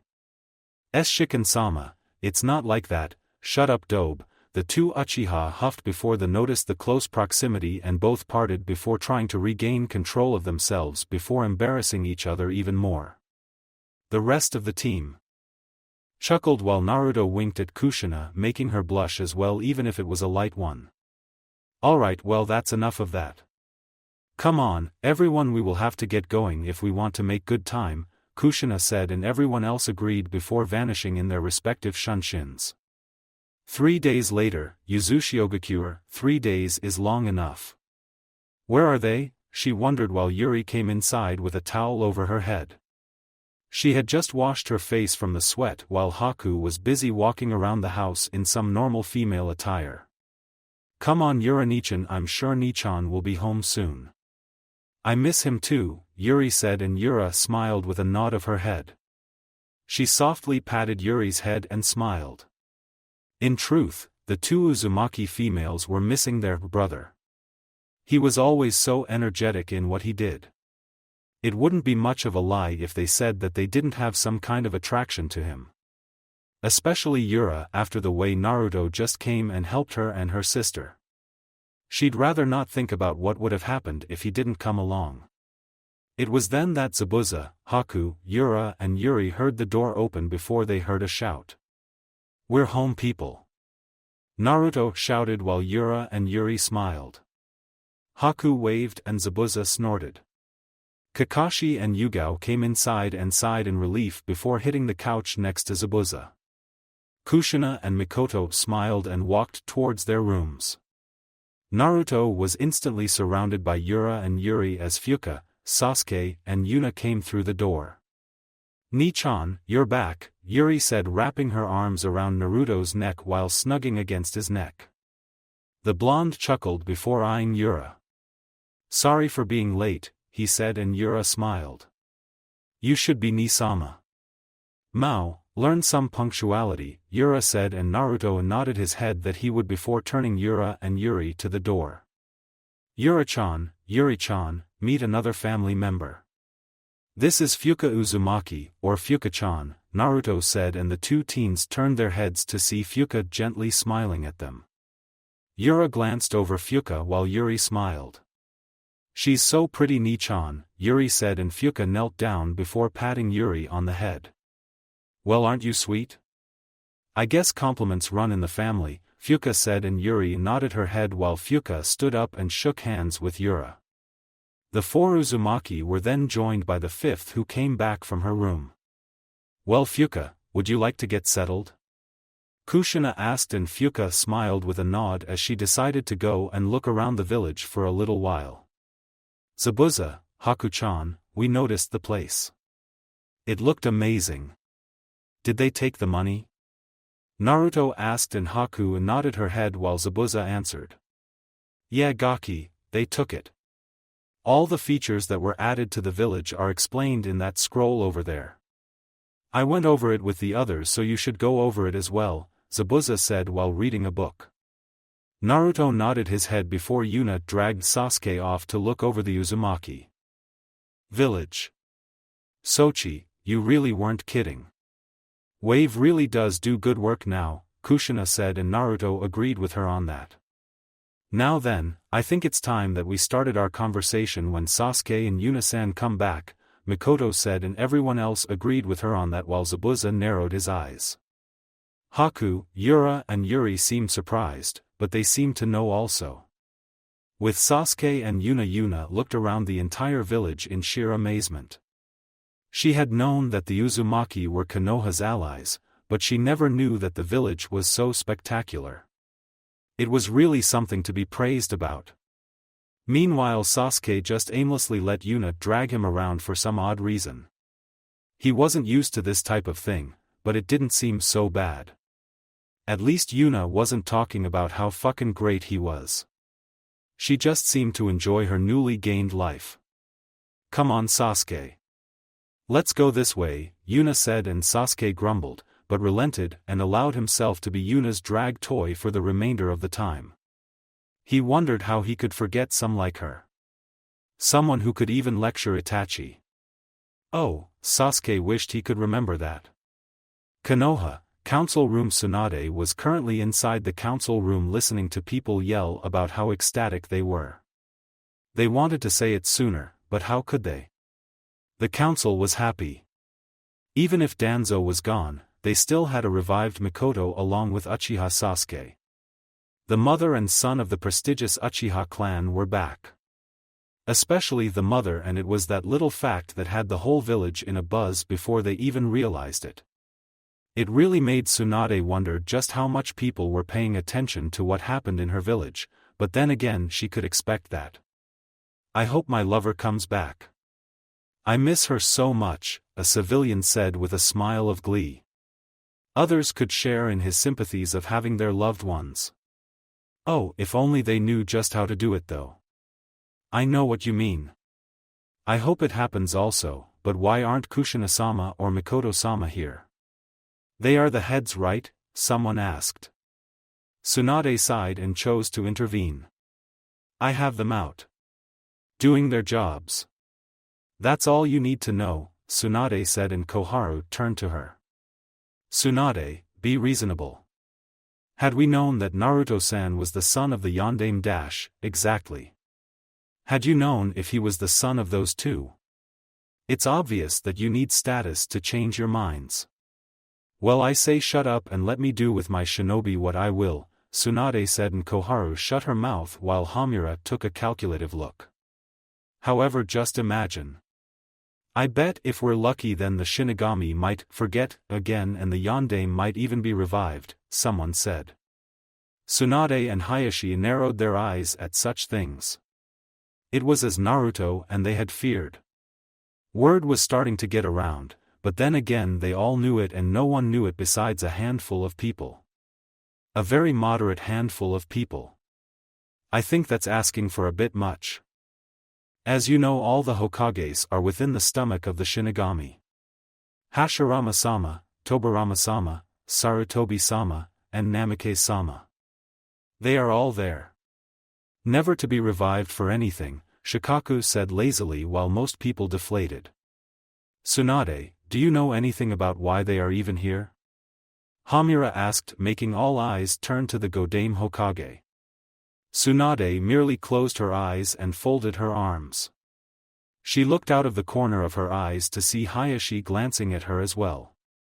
They both had the understanding in their heads. After letting Sora go his way to travel the world, then there was much to talk about for them. Hayashi had apologized to his Hokage for keeping such a secret, but Tsunade let him off since she had done the same for Naruto, but warned Hayashi to never keep one from her again, to which he obediently agreed. "No, I don't." "Your guess is as good as mine," Tsunade lied. She sure as hell didn't want this getting around more than it already was, and because she wouldn't even want to think of such consequences to Naruto. Neither did Hayashi. It had seemed that somewhere down the line Naruto and Hayashi became really good friends. Over the week, Hayashi had invited Naruto and the rest of Heineken over to his house for a little get-together. Not really Hayashi-like, but things change. Hayashi was still rather stoic, but never as much as he used to be. "I'm sure there is an explanation for this, but we won't get it here by just wanting it," Hayashi said, intervening. Tsunade silently thanked him for his part in the act while Tsum sighed. "What's it matter? If your person comes back then they come back. Don't act greedy," Tsum said, mainly talking to the civilians. Some of them cowered from her voice while others snorted thinking that they deserved some type of happiness. "Brat, you'd better hope this doesn't get around or else you're going to have to beat them off with a stick," Tsunade said to herself before closing her eyes and sighing. Iname, Pain and Conan were gathered along with Toby at the tallest building. Both looked at Toby a little skeptically. "And what makes you think that Uchiha Sasuke will listen to you?" Pain asked, and Toby grinned behind his mask. He looked down at the village before closing his eye. "Because he is easily influenced by his revenge. I must admit that I was surprised when he returned to Konoha, but when he learns the truth then he will be the dog that I need," Toby said, making Pain and Conan glance at each other. They then turned back to him. "And you want us to have Itachi fight him? You know he won't do that on his own. In fact, we hear him talking about it a lot," Conan said, and Toby merely smiled. "Just let him do as he pleases for now. Tsuki no Mi will be a success if I can just get to Sasuke in that time," Toby said, and the two Akatsuki members merely walked off. Toby, however, didn't know just how much fate was planning to interfere with him and his plans.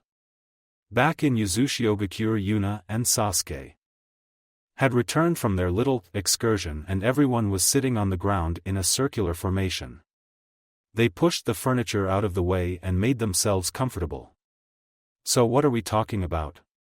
Haku asked, and Kushina turned to Naruto and then Kakashi.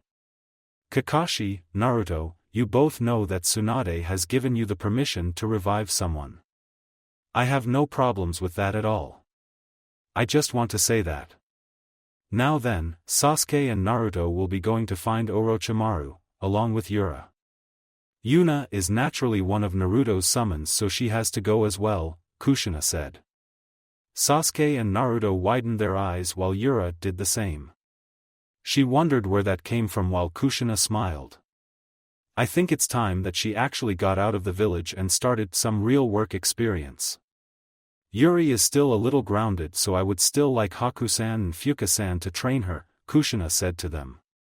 Haku nodded her head and Fuka shrugged her shoulders, not really caring. Something about this piece seemed right to her, so she didn't mind taking off her shinobi shoes and taking a break from all the action. "No problems," Haku and Fuka said at the same time. "Zabuza, I would like it if you escorted me to Kiri." "Don't worry, they won't do anything to you.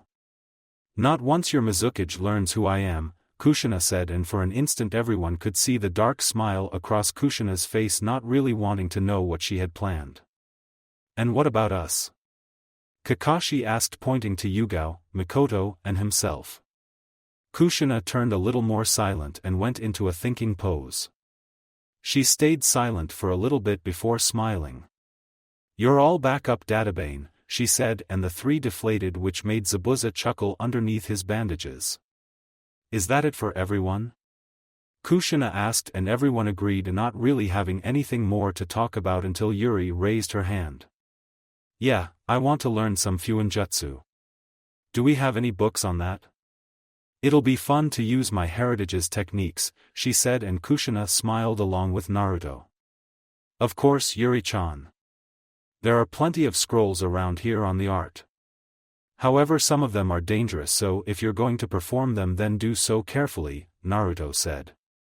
He wondered if maybe he was underestimating Yuri since she was only a year younger than Yura.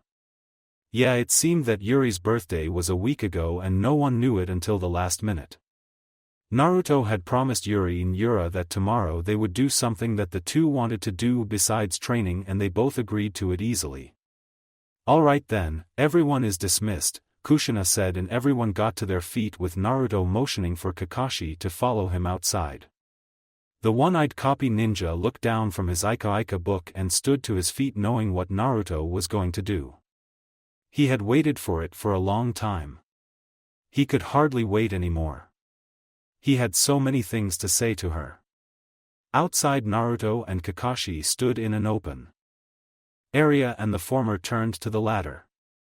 Kakashi showed he was paying attention as he put his book away into his pouch, allowing Naruto to see that he was more than grateful for this chance. "Are you ready, Kakashi-sensei?" Naruto asked and Kakashi nodded his head fast while he waited with bated breath. Naruto took off the wrist guards that covered his seal and let them drop to the ground. He sighed and Kakashi continued to look at the intricate seals across his body. Naruto bit his thumb and traced it over the summoning seal. Kuchi-ose no jutsu, Naruto shouted. Kakashi winced at the intruding light into his eyes. Naruto was sort of used to it, so he didn't care much. Soon the light faded from their eyes while Kakashi rubbed the back of his head. "I'm still getting used to that," he said, and Naruto snickered before they turned to the Shinigami behind the blonde with his usual glare. He stared at Kakashi, making the jonin gulp lightly, but then turned to Naruto. "Shin, I would like to revive Rin Noara. If you don't mind it at all," Naruto said with an unusual amount of politeness that both Kakashi and Shin noticed. "Is that so? Very well. Do you remember our contract?" Shin asked and Naruto nodded. He had the perfect soul in mind. He could give Orochimaru's grubby little soul to Shin and hope that it did him well. "Yes, Shin. I remember.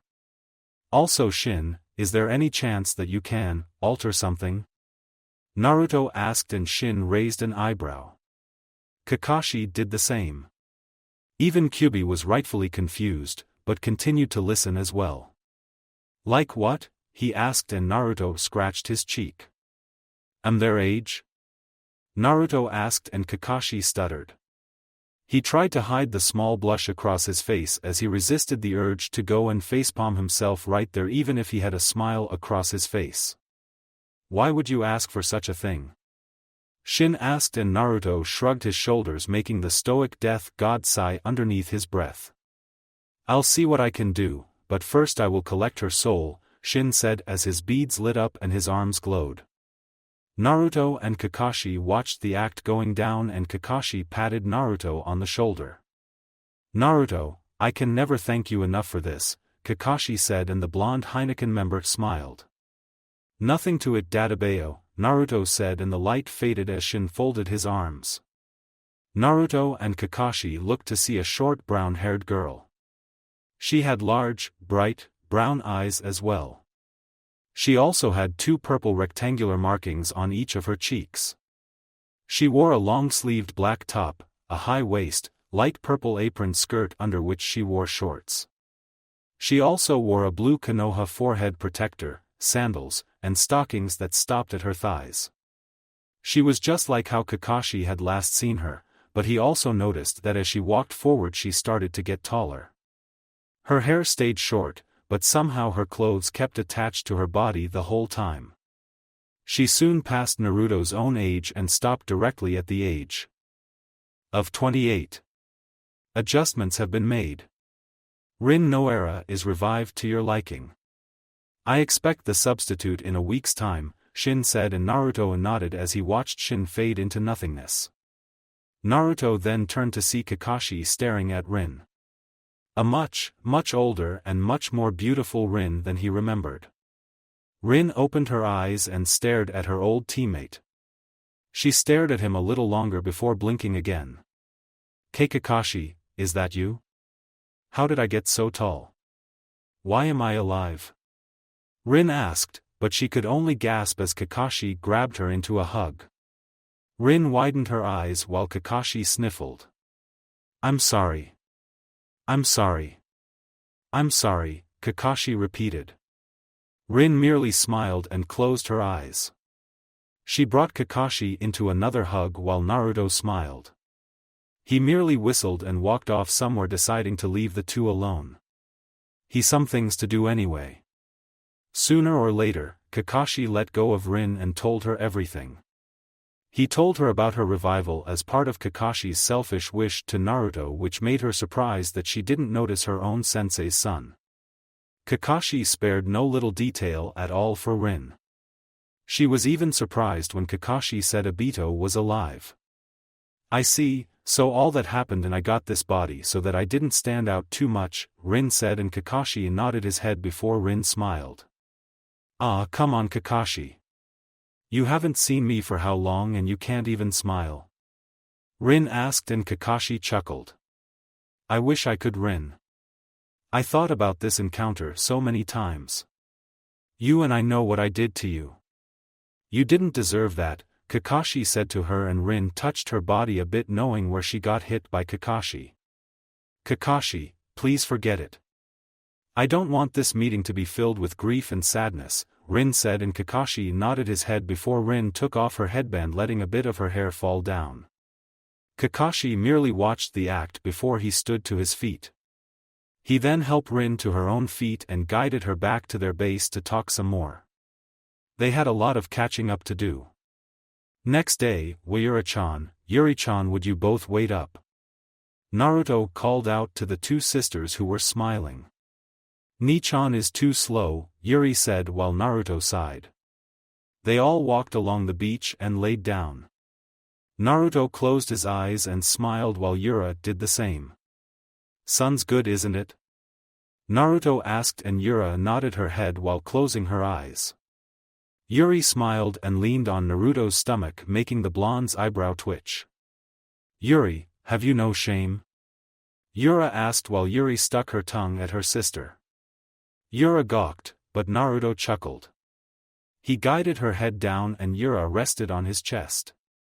The older sister blushed lightly, but sighed and closed her eyes. All three Uzumaki slept peacefully across the beach, well, almost everyone. Ni-sama, are you really going to fight him? Yura asked, and Naruto nodded.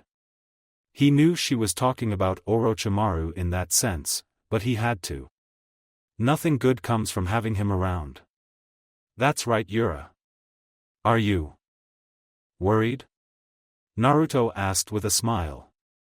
Yes, I am, Yura said, and Naruto turned to her. You think I can stand to see my family die? I don't want that, Yura said, and Naruto closed his eyes. He wondered if she forgot that he couldn't die, but then again he could still have his body stolen by Orochimaru, so would that be two people fighting for control of it or something like that? Don't worry, Yura. I won't die. I'm gonna protect you, Yuri, and everyone, Naruto said, and Yura traced a finger over Naruto's mostly intricate sealed chest. She smiled and turned to Naruto. Ni-sama, please. Not just for Yuri, but for me. Please be careful, Yura said, and Naruto leaned up. He turned to Yura and she looked at him with her soulful eyes. Naruto's smile faded. I promise, Yura. You and Yuri mean everything to me, Naruto said to her, and Yura nodded. She didn't know why, but this was an impulse. She quickly pushed her head up and then pushed her lips to Naruto's in a soft kiss. The blonde widened his eyes to this act while Yura closed her eyes. She didn't know what came over her at all, but she just had to do it. Screw morals and whoever made them. Yura parted from Naruto and the blonde gasped. Yura blushed lightly while Naruto gulped. Wayura-chan, Naruto said, and Yura turned her face away from him before Naruto grabbed it. He shocked Yura as he took another kiss from her. Yura widened her eyes before sighing. Ni-sama, can you like me as well? As much as Kushina-san? Yura asked, and Naruto widened his eyes. Yura could tell she surprised him, but she didn't make any attempt to break the kiss she held with him. Yes, I knew. It wasn't very hard to figure out. I had seen multiple times the way you two looked at each other. At first I thought it was weird, but I see no. I love you, Ni-sama, Yura said, and Naruto smiled. Yura-chan, Naruto said as the two continued to have their little session. It only stopped when Yuri yawned. They both broke and parted. Yura glanced at Naruto and Naruto glanced at Yura. The two smiled and chuckled before Naruto kissed Yuri on the cheek. Happy belated birthday, Yuri-chan, Naruto said, and Yuri squirmed. Oni-chan, Wani-chan, Yuri said in her sleep, and the two smiled before glancing at Yuri a little more before resting their bodies.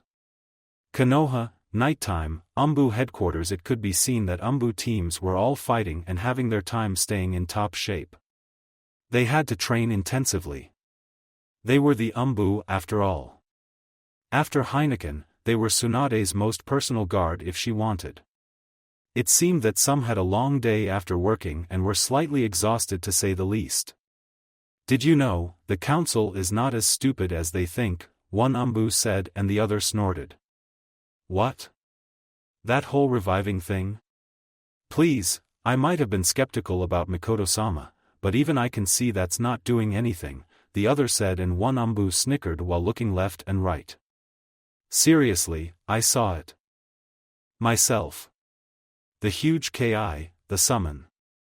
Dude, Naruto Uzumaki has a contract with the Shinigami," he said and the other Umbu widened his eyes. "You're fucking me," he said and the partner next to him nodded his head. "I'm not lying, man. I saw it myself." Apparently Heineken knew about it as well, he said and the Umbu gasped out before his friend placed a finger to his mask's lips. "But this is downright secrecy. You can't tell anyone. It's a SS rank secret." "You got it?" he asked and the Umbu nodded his head. "This is the biggest thing in the world." "Oh man," the other said before they heard a yell. "What are you two doing? Get back to work." Bor shouted and the two Umbu saluted him before rushing off to complete the rest of their training regimen. Next day Sasuke, Naruto, and Yura were all packed up and ready to go. Yuna decided to take the easy route and stayed with the other summons in Naruto's sword for convenience. They were waving goodbye to everyone at the island. "Urane, come back safely," Yuri shouted and Yura waved to her. This was her first official mission as an Uzumaki rather than some paid mercenary. Sasuke snorted and Naruto smiled as their boat took off. "Alright Sasuke, where are we going?" Naruto asked and Sasuke closed his eyes. "We're going to one of the bastards' hideouts. It's actually not far from Wave. Although you need to know, that recently before I met you that Orochimaru had told me something," Sasuke said to them making Naruto and Yura glance at each other.